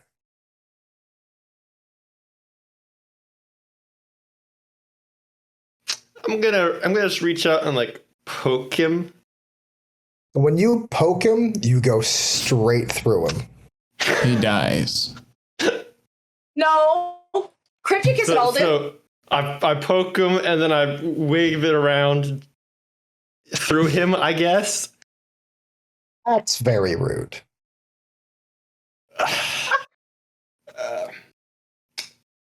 Am I holding real jewels? Yes, you are.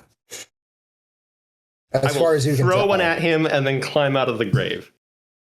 No, listen. I understand this is a very uncomfortable way to do things, but it's not every day that I get to talk to somebody, all right? And how... what are you? Dead.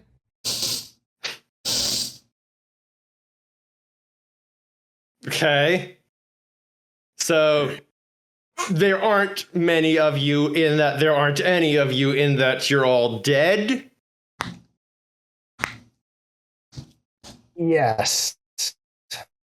Well, that's just tragic. I'm sure you're the first of many kobolds, or few kobolds, rather, to have to go through being dead. I don't know what you want me to do about it. We don't want you to do anything about it. Great. Except we want you to not become like us. Listen, the Count that used to live here used to do terrible things to the surrounding area. It wasn't just us. It was everyone. But he started with us. The clans used to fight all the time, and the Teeth Man showed up and just wiped us out.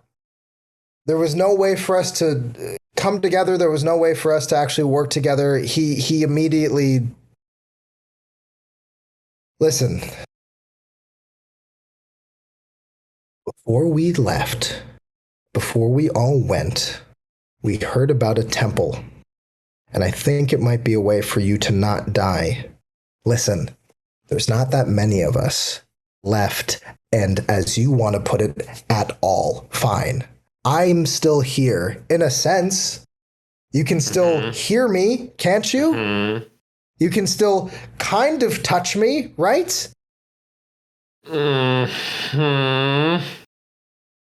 Kripyik, I'm not asking for too much of you. I'm just saying, if you go to the Ember Temple, somewhere outside of Castle Ravenloft, you will find what you are looking for. What we've been looking for, a way to not be the bottom feeders of all this. Who's been killing us? Count Strahd von Zarevich. And the rest of the Dominion.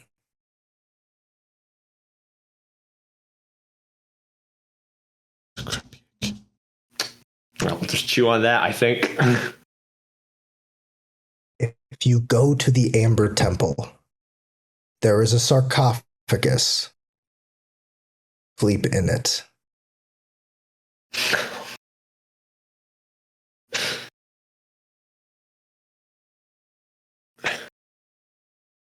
Do you know where this temple is? Unfortunately, and he kind of waves his arms about. I don't even know where this is.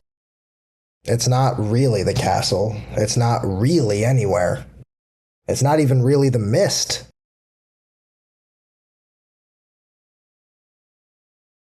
We've been trying to get out for a while.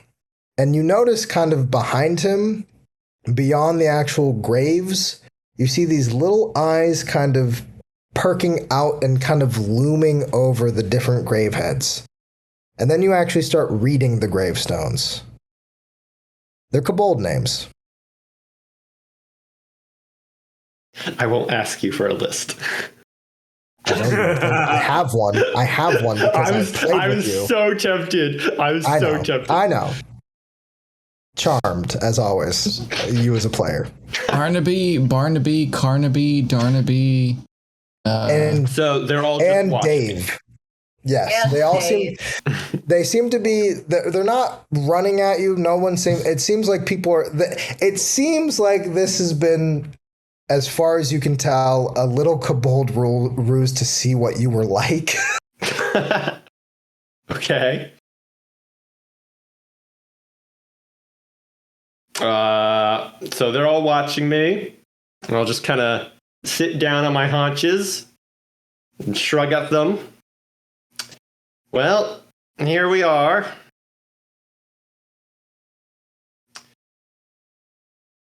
I won't say that this is the first time we're like this. Won't say it'll be the last. Make it the last. We are asking for rest. Go to the Ember Temple. Get the strength that we all heard about and kill Strahd.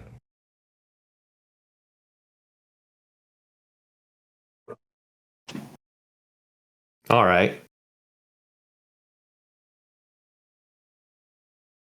Thank you. Sure. And I should mention,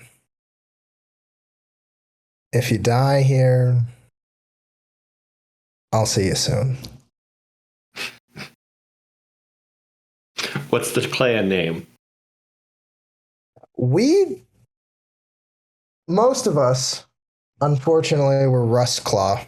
You know that name to be kinda not the best. they're famously known as jungle kobolds. Mm-hmm. And spears are real complicated. Yep. Yeah, and they a white flag. we are the clan of give up a lot. I love kobolds so much. I want to hug them. Now we are going to jump real quick. If there's anything else you would like to do, I'm good. We are going to be jumping to Adara. Adara, can you please roll an perception for me?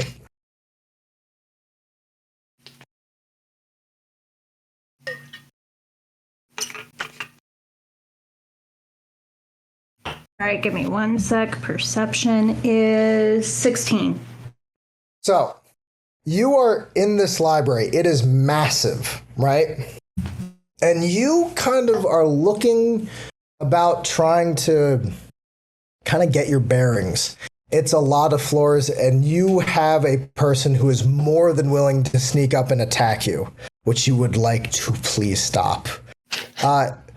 You kind of look over to your kind of far left, and down the main kind of corridor, you see the distinct and very quick movement of a cloaked figure, one with broad shoulders and a beard.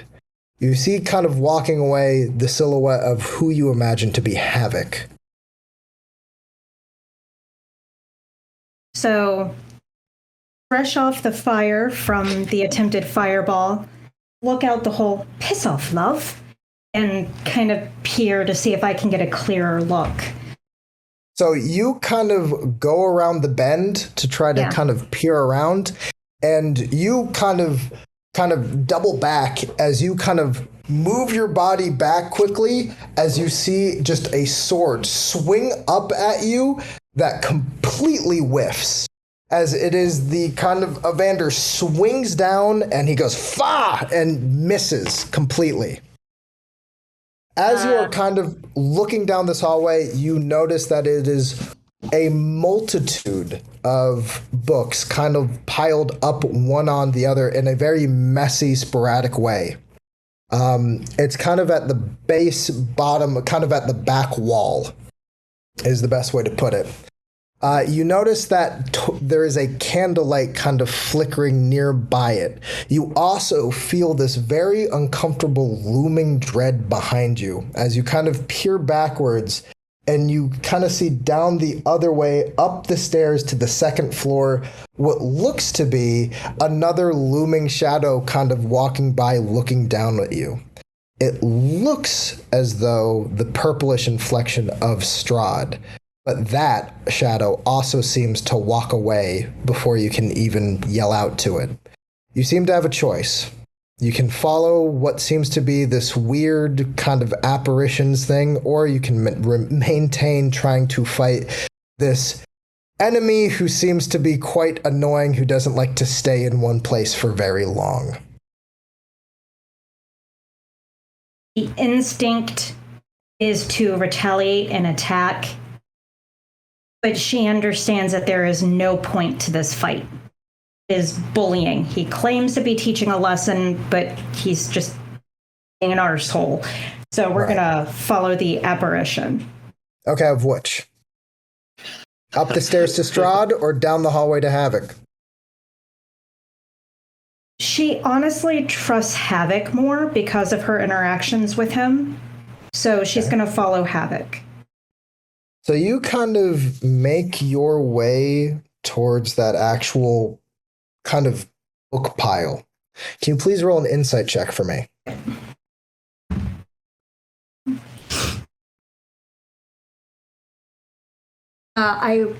For people who say they wish we knew They knew what we rolled. I rolled a 13, in total 16. I keep rolling 16s. What languages do you speak? Not a whole lot.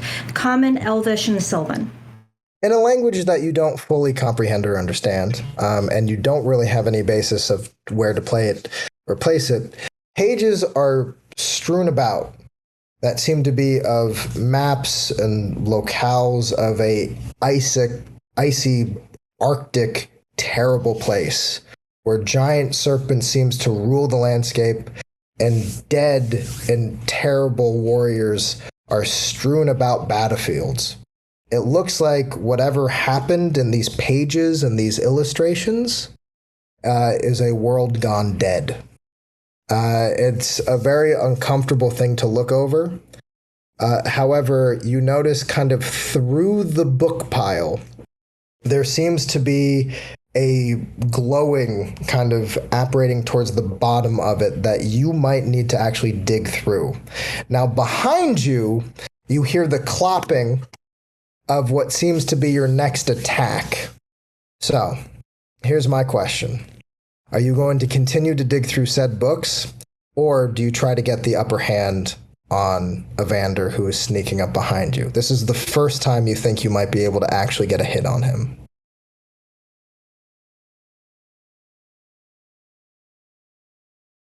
We're going to keep digging. That'll be... She refuses to give that prick any more attention than he deserves. Fantastic. That will be a strength. So you are going to be rolling a strength save for me. And there's the boot dropping. Because strength is a 0 and I got a 5. Okay, so you start digging and you feel like that books are just heavy. They're just difficult to kind of get underway. And you are kind of, while you're motioning through it, you're trying to breathe it out as best you can. And you're like, okay, no, I think this might be the right decision. I'm not entirely sure. And while you're digging, you're able to just for a minute lift up one of these massive tomes that kind of slams back down to the ground. And you see the distinct little bit of what looks to be an amber hilt at the tip of something. You can't tell whether or not it's a sword or a dagger of some kind, but while you're digging through, you kind of see the sword swing kind of go right above your head, and you're ducking kind of out of the way. He seems to be missing. I'm going to need you to ready your fist. What are you doing? Face me! Defend thyself! Come on! Now we are going to be jumping, as we are now dealing with that man. Thorban, you are making your way up these stairs. You get to essentially the top of these stairs, you and Scxrlet, and you are met with a stone gate that goes outwards into a courtyard. You are trying to get through that gate, I assume. Back down, I'm going to need you to please roll a perception check for me. Both of us? Just you, Thorban. It's your turn. Oh. Sorry. It's all good. Whew, that hat does smell drunker than I am. That is a modified 20. Very nice. Okay, so you look down and you see what looks to be just the shambling, skeletal, chained corpses, seemingly not only together, but they seem fused together. As you look down, you see these dead havocs seemingly trying to make their way up this actual staircase very, very slowly. But you also notice that there's a lot of them. There is barely any light coming through the bars of this gate out into the courtyard as you look down and you can see a distinct mass that is covering up your exit as it's pushing towards the actual gated wall. What do you do?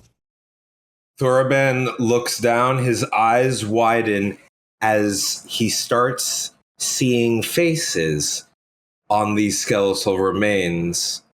He doesn't know if they're real or not. But without turning towards Snow, he says, Snow, get the fucking door open. Holds out his hand, and a geyser of fire erupts to engulf the horde with Burning Hands level 3. Nice. Very nice. Nice. Are we rolling attack or damage? It is Saving a throw. 15 dexterity save. 15 dexterity. Save to receive half of it, fail to take all of it. All right, let me roll.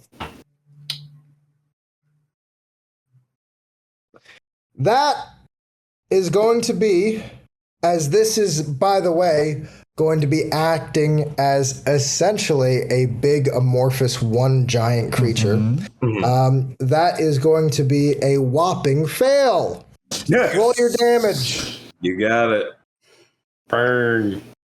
Burn. Burn, baby. Burn them all alive. Sweet. So that's going to be... Or dead, whatever. Ooh, wait 1 second. There might be a thing with bards. That was an evil laugh. Okay, so... I love those contacts so much. Okay, thank you. Yeah, no, never mind. So it's 16 fire damage to the whole horde. You got it. As it erupts, you see just kind of bones crackling as there seems to still be that screaming going on from within this actual horde as it's still kind of creeping up. And when I say it is large, we are talking a huge undead that is blocking your way back down as it's pushing upwards. It is now about 20 feet from you. Oh, you and God. Scarlet, as you are working on said door. Is there anything else you would like to do this turn? He's gonna... Well, how... Like, the door is right behind us, right? Like, right ahead of us, I mean. Right. Okay. Yes. And, yeah. It is Are we good? locked. Oh. That'd be hilarious if it wasn't. And Well, he's- I'm not so with one hand he casts Burning Hands, and with the other hand, holds waves his hand. Don't let us be forgotten down here. As his words resonate with a very palpable tinge of fear that gives you bardic inspiration. Oh, you like motivated me to be like, oh. I get like fucking chills. Like, Love that. oh god, no, we won't be. 200 IQ. Do you know any teleportation spells? Get that door unlocked. We are now going to be jumping over to Gift and Nightmare as they are currently in the throes of a possible deal. So, what was the last thing? I believe Nightmare said something. It was making a choice, right? Yes. On Okay. would you like to give one free nightmare, and why would I talk to Nadine when I can talk to you? Gift's gonna say, understand. And also, he seems to have the truest of motivations. We forgot that. The purest of hearts, the goodest of good boys. Yes. I think Gift she's gonna kind of consider and maybe like chuckle a little bit to herself. And she's gonna say, now, the way this ticket works, if I'm the owner of it, does that mean that I'm the only one who gets to use it, or can it be taken from me? Oh, it can easily be taken from you.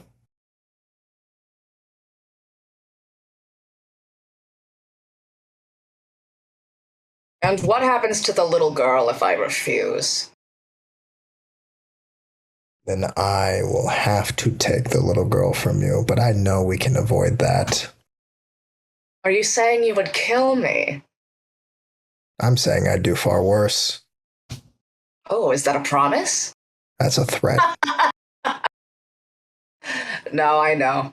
She knew too. She just didn't want to admit it, that any other way of this negotiation, which would involve us trying to save the girl, would end in our deaths. So, of course.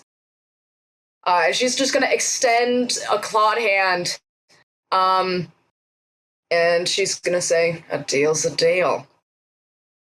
The ticket kind of moves from his hand into you and lands. And then when you look down at the ticket, you see 2 tickets as Ooh. opposed to just the one. One is to give someone a nightmare. The other one is if you would like to make another deal. You better be careful, Nightmare, otherwise I'm gonna start to think you like me. How long were you in that box for? And now How you're long? just being cruel. Are you No, asking because you I want to know, how long were you in a box for? Crying out for your God to help save me, don't let me live in here. Oh no, please help.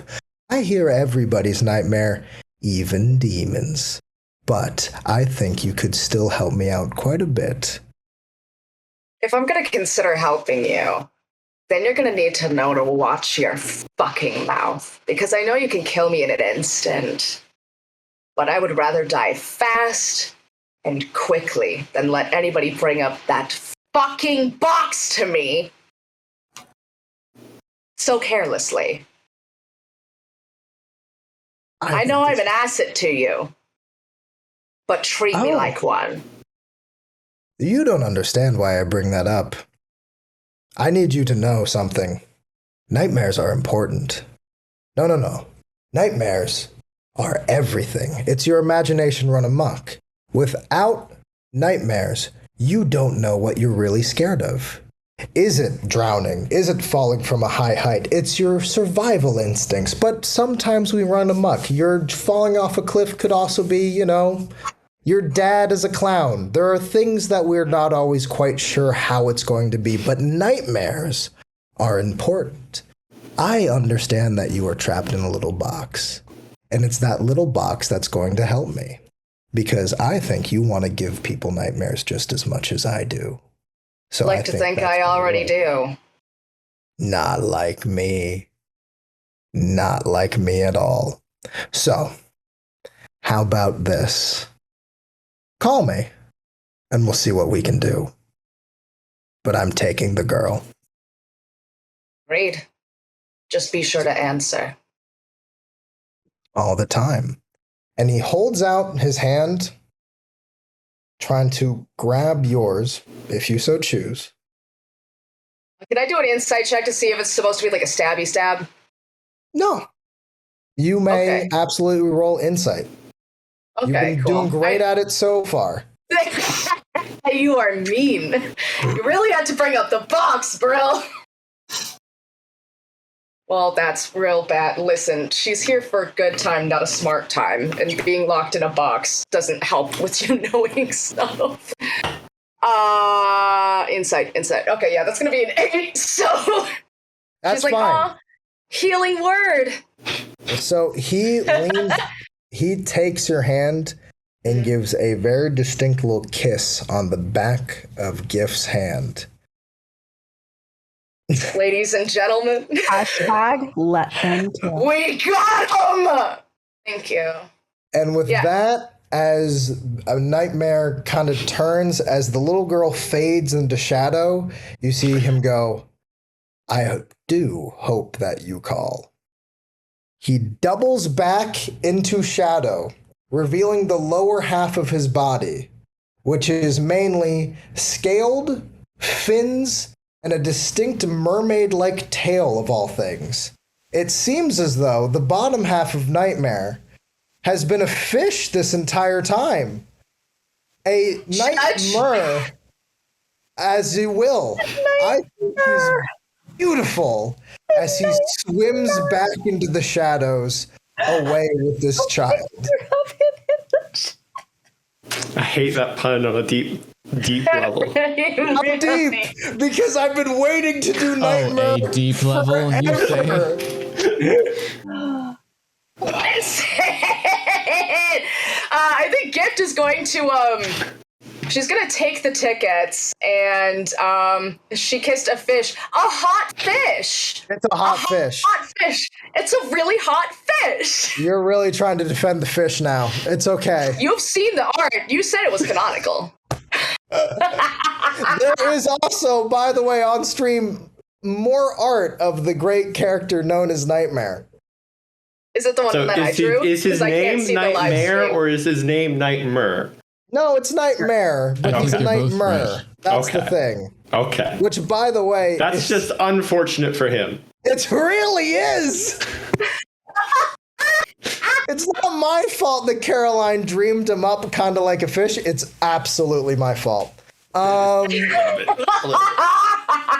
Did that pun land as well as I wanted it to? No. Did I do it anyways? Hey, Yes. that's what happens when you play It's like if you- marine the creatures, importance all right? of a They don't pun. land. You know what I'm saying? Exactly. Puns aren't supposed Mermaids to land. aren't. They're not supposed to land. No, they're supposed supposed to be here. They're supposed to be painful. See what you're doing. I see what you're doing, Cointrick. I see what you're doing. Anyway. I'm gonna say Gift is probably, she's gonna like look at the hand and she's gonna maybe like smirk. And I think she's going to try, I guess, yeah, her armor, her sexy demon armor. No, you know what? No, never mind. What she's gonna do, she's gonna take the tickets and she's gonna put them in her bra area. Lovely. Because she knows Nadine ain't gonna touch that. Nobody's gonna touch that unless they want to die. Yeah, can you and- please give Not me with a that attitude. perception check, please? I can do that. Let me pull up that character shite. Perception. Nice. Oh, Hey, I think that's right a now 12. is as good a time as any for me to take a shot for my character. If anybody should be drinking, it's me. My NPC dream boy was a fucking fish. Wait, I fought so hard. I Yeah, love you haven't him. killed shit. literally, Drink harder, kill more things. what's hilarious? You know what's hilarious? I'm working with Steve. I'm working with Steve, who did the art for Nightmare, as opposed to Nightmare, who is just Nightmare, but you get it. But what's hilarious is that we were talking, and he kept going like, "So what's the bottom half of Nightmare?" And I'm like, "You know what it is?" And he goes, "Yeah," and then crime happened. So you know, it's the creative process. You know of what it motion. is? No, but you know what it is. I like the second image a lot. Did you show that on the stream? Oh, Which which one? one? Is that the one that I drew? Matt There's the one that you drew, and Did then there's you- the one that Steve drew. Did Where's you draw Stevie? a bottom image of what Nightmare looks like? The bottom image was I me. I hope drew not. that one. You drew that one? That's so good. Because I really He like is the hot. character. He is hot. Yeah. He's a Okay, fish. He's yeah. pretty. Yeah. We are going to jump now. Hey, thank you, Brill. You made all my dreams come true, Now you I fucking understand. Like, bitch. yeah. Truly, the darkest domain. Face. Truly, nature has been healed. It has been. Also, I will post the drawing I did on my Instagram and stuff like that. I just Maisie want to Lynn. get together with Thorben. That's all I want right now. You are being Yes! eaten. My perception check was a 12, by the way. Yes, you off in the distance as you are Gift. You are moving through this strange mist. As off in the distance, you see a looming castle that you start to move towards, as it's the only thing that seems to be in the surrounding area, as far as you can tell. That seems to be outside of this wooded clearing. We are going to jump now to Scxrlet. Scxrlet, you know what's behind you. You know what Thorben's trying to help you do. What's going on? So I am obviously checking the door. How is Yes. it locked? It's just not moving, or is there a big ass like key thing? There is a big ass key thing. Okay. I like to use your words. Thank you. Why use my own? I'm like, does it look breakable? It certainly could be if we try hard enough, kids. How do Okay. you mean? You stick your fist Like, can inside I of break? it, and then Can I break the lock to remove the chain to open the door? Yes, you could try that. Okay. You have a D8 of Bardic yeah. Inspiration.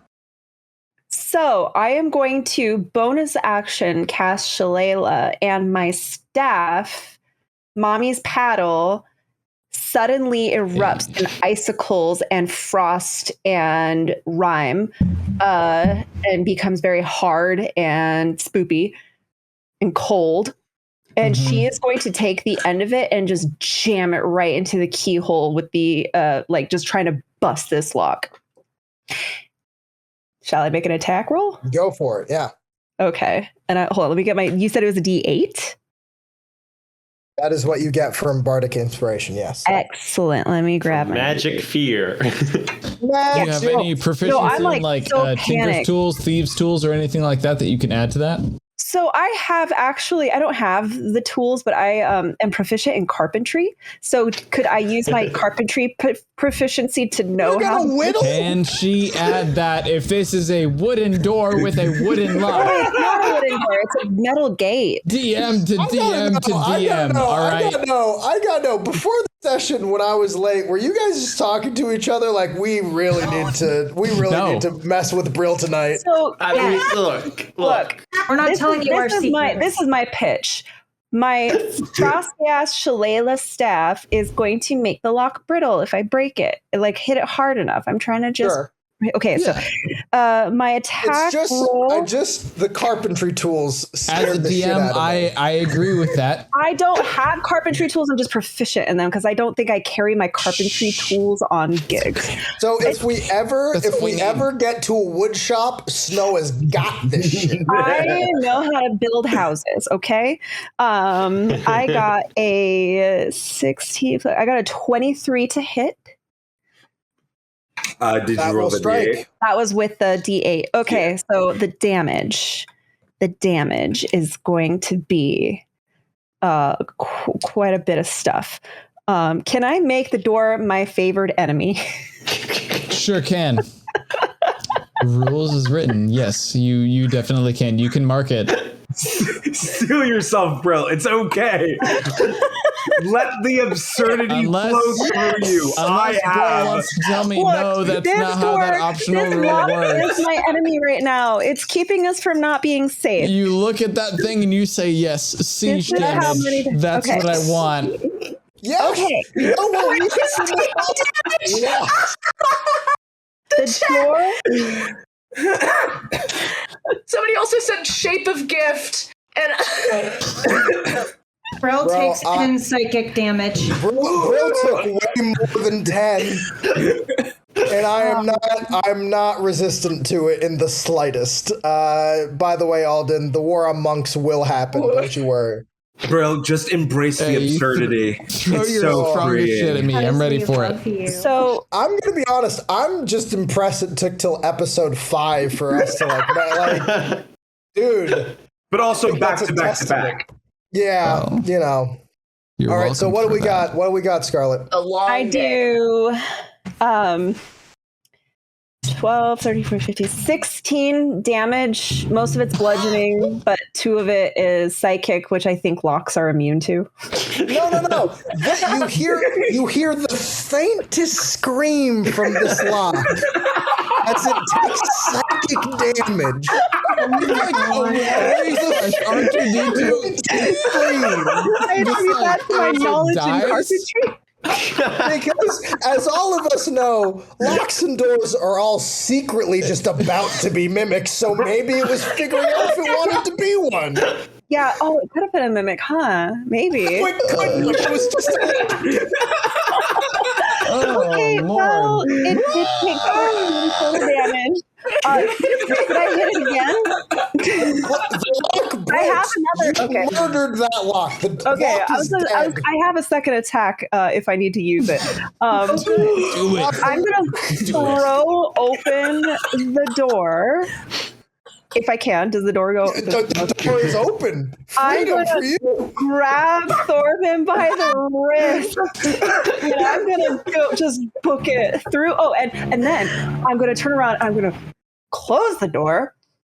And then I'm going to take the chain back off the floor and I'm going to tie it in a knot. All right, yeah. What are we rolling for this knot there, Chief? Carpentry? it's not like a drop that's gonna really work. It's just I just take it and I just do like a basic through, and I know it's just good to hold them. They're stupid. They're zombies. I don't know if they're going to figure it out. We have 5 DMs, and Eldritch Author is over there losing all of the oxygen he has in his room. Like, can we?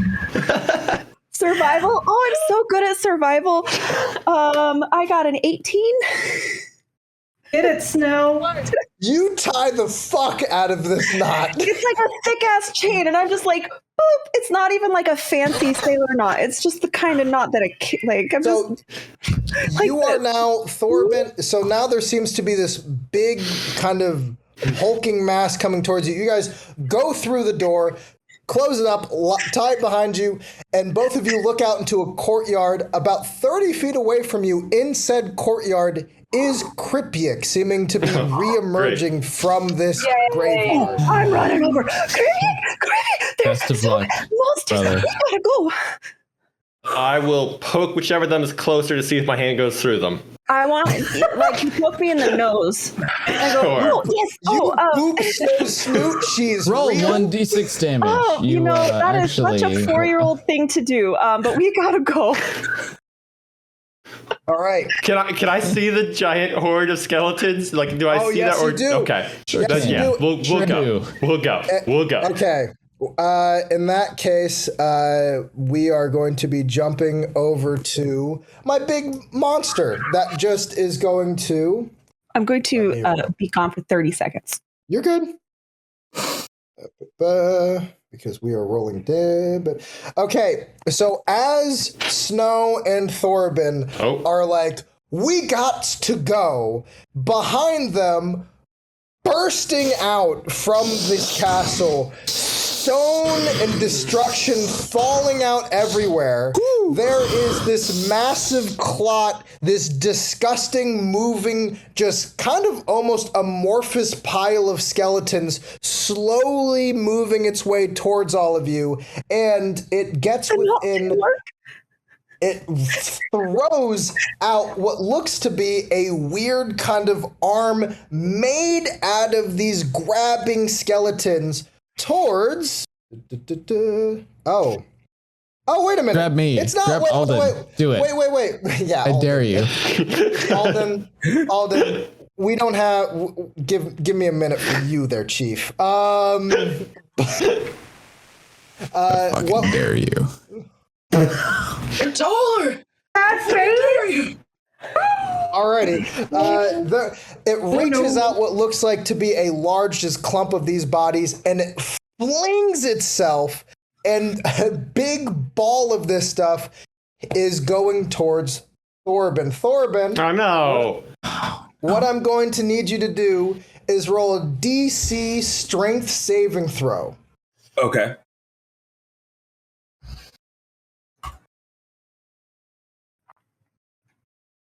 That's a nat 20 for a total of 21. Yes! So, Nice. Yes. Okay, this good. big ball of skeletal undeath hits you as it grabs and rips as you are trying to shake them off. It is terrifying. They are ripping at you. It is one of those things where it's probably worse than any nightmare you could really think up. That is going to be 15 points of bludgeoning damage, but the skeletons seem to fall off your body afterwards. And it seems as though that I would like to say something. Yes. Well, first, I'm punching in. As this thing is ripping at Thorban, his eyes are bulging as he screams out, "I'm sorry I couldn't take you with me!" And the whole thing erupts. Oh, God. For 15. For dexterity save of 15. Oh, okay. You got that. Yes. Oh. Well, damn. So, really weird time for a crit. Really weird time. So Crit you're like, fail or success? Success for these guys. You go, I can't take these things with me, and all these skeletons go, whoa! He's got problems. Oh no! Hey. Let me re-clarify. I am sorry I couldn't take you with me. Oh. Yeah. Oh, Roll God. Can we get that in character? That was really that quick was for a the trauma, clip? not a Yeah. exciting. No. No. He wasn't saying I'm gonna kill you. He was saying I'm sorry. Yeah. So that's gonna be half of the damage then. You got it. Yeah, man. Friggin'. So half of 23 rounded down is 11. Lovely, lovely, lovely. 11 fire damage. Nice. Light him up, light him up. All right. So he is like, and he's also like, tears are running down his face right now. Oh, sweet thing. Sweet thing. All right, that was... So before Thorbin, who went? Whose turn was last? This Not Thorbin. This is- That was this the was my monster. turn. That was my Before the reaction. monster. The Right, monster before turn. the monster, who was last? It was snow. No. Snow. Yes, Scarlet. Okay. So, Hythrall, Adara, as you're reaching into the bookcases, you see another wild swing go right by your head, right? But it misses again. It seems like there's this frustration building up around you, but you look around and you see that there's some kind of weird energy emanating from deep within the books. And you feel as though that you're on the right track. There's another wild swing. This one does connect into your ribs. It's a punch, right? And it's a mean gut punch that is going to do 6 points of bludgeoning damage. But it seems as though there doesn't seem to be any follow-up like before. We're going to jump now to, of course, Cointrick. Cointrick, what's up, bud? Hey, how's it going? I got my stopwatch. Am I on the same you record me as long as you want. I am gonna take all of the action, bonus action, whatever that I need. Dude. Okay. No, fuck them up. I'm messing with you. What plane of existence am I on? Like, who can I help? Who's there with me? Please. So I'm gonna be honest. Mind flayers, when they pick people up, they don't really give he's them. dead, but like. Well, you're also still chained to this table, and there's still a ooze in front of you. Oh yeah, that. Am I grappled? Am I grappled? Am I grappled by the ooze? I don't think the ooze grapples. They're rebelling. Be careful what you wish for. Answer is Listen yes. to me. Listen to me. Be careful what you wish for was meant for you. I Do must not be be grappled. Rules is written. This is what you get. You by hurt this your thing. players, they hurt you back. Hey, you are not grappled. The monster is existing in your... There are creatures in D&D that can be in your space while you are also in said space. Yeah, yes, that is not yes, a grapple yes, because they are not... If it's like a gas or an ooze or something like that, it's not... You can't grapple that, kid. Chef, DM. Yes, I got you. I got it. Okay. What are you? What are you? Yo, okay. If you've never been in the service industry, just wait. Okay, please. I got you, DM. Cointrick. I don't want to waste any more time on the minutia fucking of the with you. mechanics of what's going on here. I'm fucking with so you. Alden is going to make an unarmed attack against the ooze that is holding him on top of the chains that he has. So is that Or it's with trying to eat you alive. disadvantage? And That would be or- with... No, not without disadvantage. You can easily hit this guy. Sure can. So because this is his action, I am also going to use Touch of Death. So I'm going to do that. So unarmed attack. Hashtag am I grappled stops here. You listen to me. You already got a hashtag, bestie. It's about to not even fucking matter. So roll that d20. The whole chat is just the whole chat. I hope everybody. I hope. Sign up. I hope You did it to yourself, 19 Brill. hit the ooze. It's a 6 AC. You hit the fuck out of him. Okay, great, fantastic. Well, I'll roll again because I have advantage or no for the attack. You do not have advantage. No, you do Okay, not. well then it's a 16 to hit. It hits. So I apologize in advance because this is about to be a lot of dice. I want to reiterate, I am playing a monk. Monks are not shit, okay? They really are. Monks They are really great. are. We kill them before they get this way. I am Sounds going to like use fighting words. I'm actually not going to use a key point for this. So instead I'm going to do the 2d10 for my touch of death.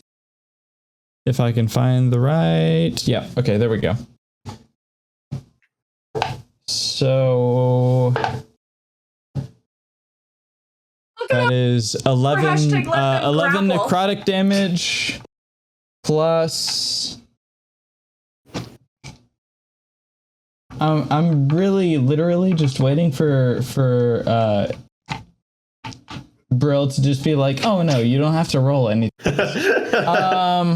He's got 84 hit points. You got to hit the mark, kid. But I've already hit him for 40 something. I don't know. That's no problem. Then in that case, tell me how you kill this guy. Oh, sure do. I was here for the numbers. I'm gonna use regardless, I would have used another key point to do Hand of Harm to deal necrotic damage. So as I strike him for the second attack, it would have been swipe once, and then the second swipe would have been into the chest cavity of this thing, and they would begin to just wither into where his hand is. You are going to be taking 7 points of acid damage as you do it, but you do kill said gelatinous cube as you are now alone. Sure do. I heal that with the draining strike and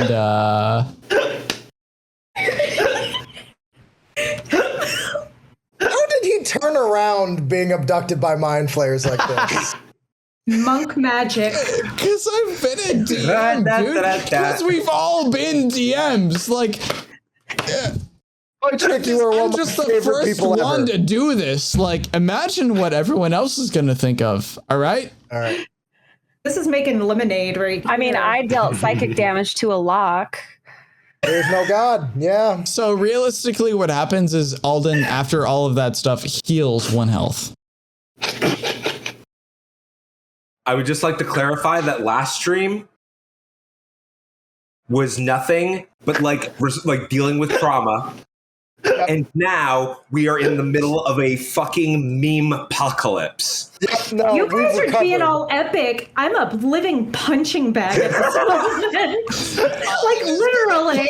This whole time. No, Just no, this no. whole time, You're all of the punching different Jello. routes. Can we appreciate the chat for a second? Because all of the hashtags have turned into hashtag am I grappled, hashtag let them grapple, hashtag let them fit. And it is destroying me. Okay. Cointrick. Hashtag grapple Alden me. is Grapple now- me, baby. Let them grapple. Alden, with the dead mind flayer and the actual ooze being dead, you notice that that floating table seems to have lowered to the actual ground. You are now in a cave. You're able to stand up, and you have chains on your wrist. However, it seems like the arcane seal that was holding them to the actual ground have dissipated. That was from the mind flayer. So now you have chained wrists, but you are not chained up. Sure do. Alden's gonna wait. Okay. Are He you knows he can feel the slack and everything, but this is like a level 8 feature and everything. I don't want to get too into this, but like he's just gonna breathe and wait? this is gonna figure itself out. Roll insight for me. Sure can. Okay, yes, I definitely can do that. Come on, by the way, D20, patreon.com/DumpStat podcast. And also, I do want to mention this. Would all you guys like Dark Dominion merch? Because we're trying to get it going. If you want some, say I'm grappled in the chat so I can cry a bit. Brill. So far, we've got the Am I Grappled Brill. shirt. I think. By the way, I love Mom shirt. Everyone, please be quiet. I rolled a nat 1. a nat 1 Sure did. on Insight. Yep. Okay, so you are using that level 8 feature of monks known as breathing. Hey, it's crazy. It's crazy that you have to get to 8th level before you know how to breathe. That's true. So Breathe wild. properly. Hey, from the nose to the mouth. Choose your words carefully, Brill. Tell me how you're about to use this against me, or how you think you're about to use this against me. Oh no, he's getting confident Fire now. away. Cointrick, you are so dangerous in one shot. I love you. You're one of my favorite players and people. I want you to know that. I have never had more joy having to deal with mind players with him. Genuinely, this is my. No, I love you. So I want. terrified. Please don't make me roll another character.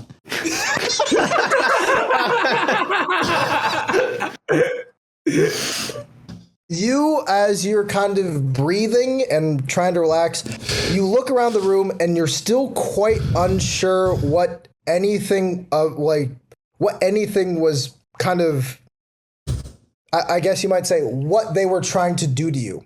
While you are in that state, though, you see kind of off to the side a strange little phasing in, phasing out silhouette of something that you know to be like a character, a person that you have met before. That being Glunky. Oh my god, where are you? I can't sense you. You're not even close to where we were. Where are you? He's gonna shake his head so hard and just cut to the next character. Oh god. Okay.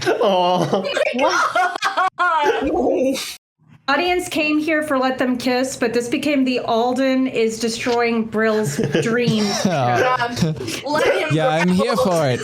It's great. This is Alden hasn't actually said anything this entire time. Oh my god, that's true. But here's the had thing. no dialogue. Alden hasn't said anything, but actions do speak louder than words. They sure do. At least ask, am I grappled? I'm just gonna be honest. Next session might just be me and Cointrick. Next session might be me and Cointrick drunk. So we're going to go to. I'm ready for it.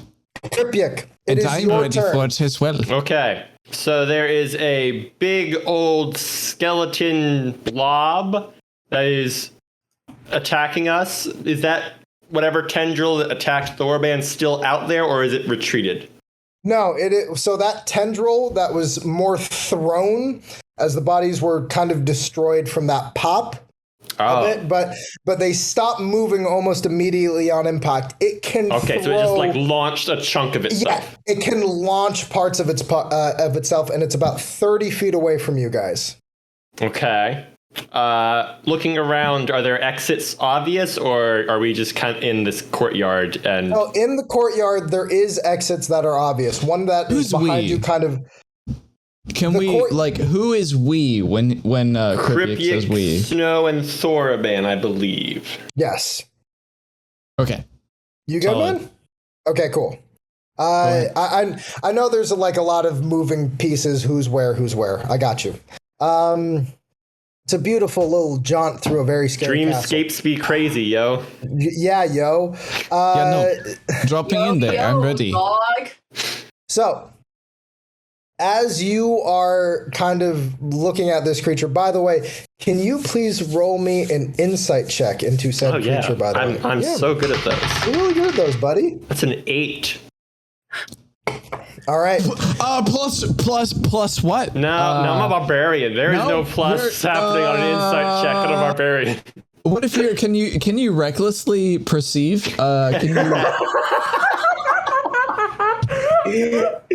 Alden, you are making an enemy of Brill. Yeah, y'all have a good night. Yeah, cheers. Cheers. you know, Dark Dominion was a lot of fun. You know what I'm saying? Please don't take this from me. I know, absolutely not. Never. I literally walked into this session going like, I am gonna wound people, and all of them were like, nah. You really did. Call an ambulance, but not did. for us. Cool. I love you. I just wish you would have raged earlier. And Kripyak, as far as you can tell, there's no noticeable weak spots as you were kind of examining for. What would you like to do?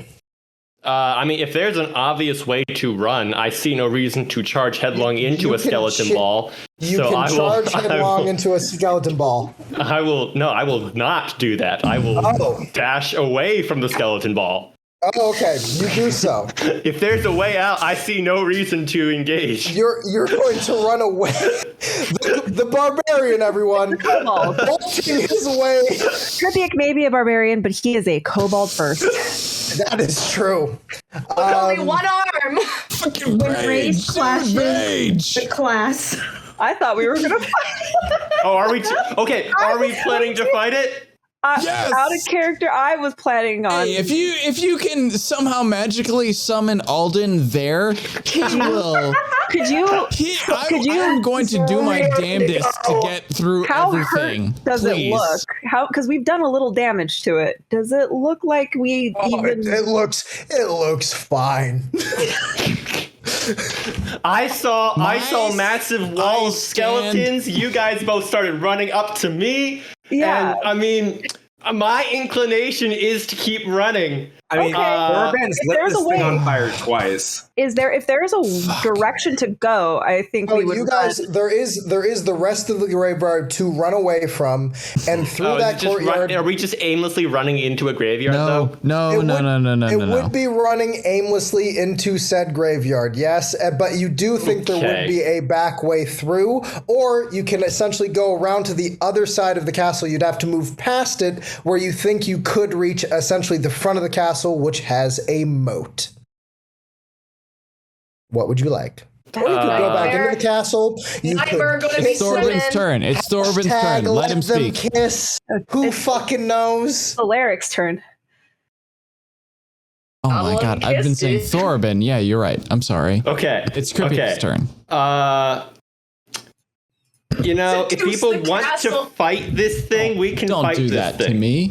Come on. I'm good to throw down with one arm. I will sling up my shield. I will move interpose myself between Thorban and this giant wall of skeletons. I really don't think I can do that. Like, I don't think hitting a giant wall of skeletons with an axe is gonna do that much.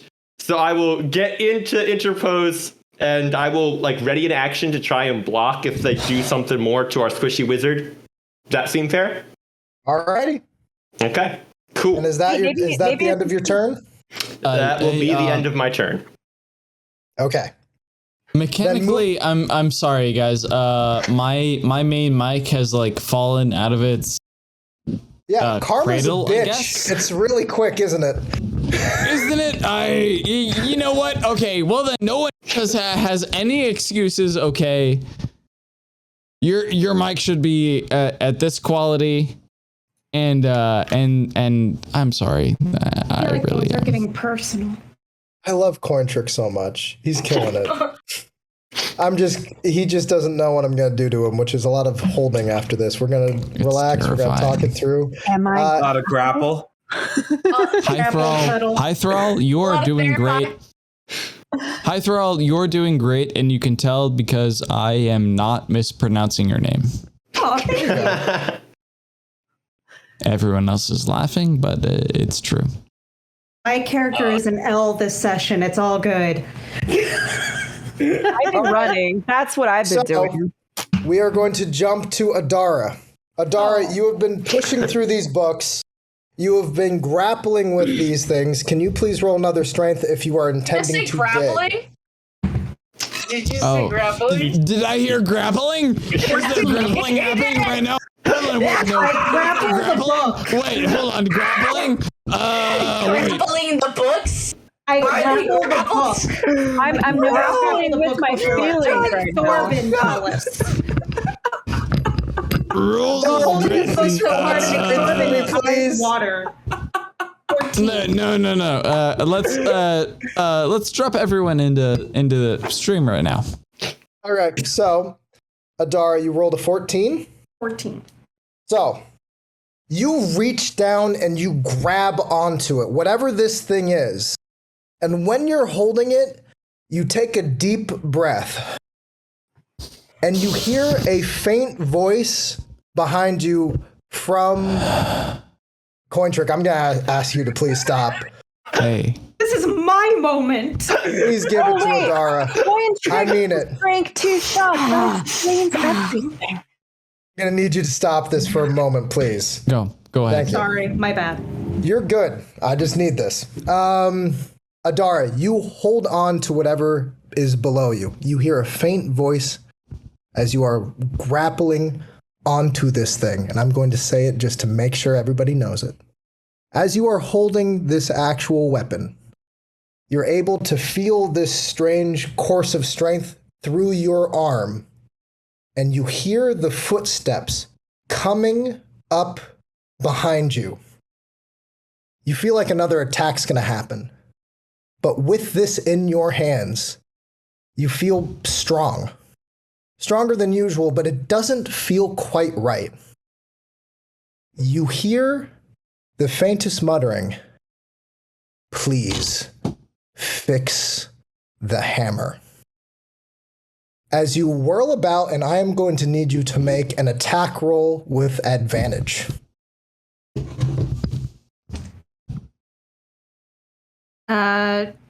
Unarmed or No, just roll an attack roll. I got a 14. Okay.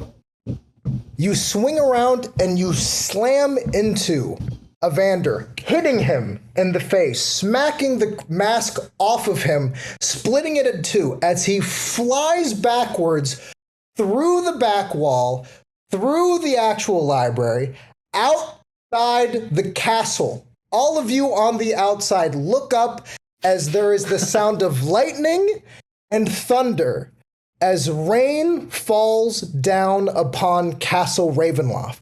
You hold in your hand a distinct and ugly looking hammer, one that seems to be corrupted with what looks to be a beating heart pulsating on the side of it. Adara, it seems like you're worthy. And I will see all of you next time for Dark Dominion. Mwah! Chaos! Mwah! All the chaos. Mwah! Yes. Mwah!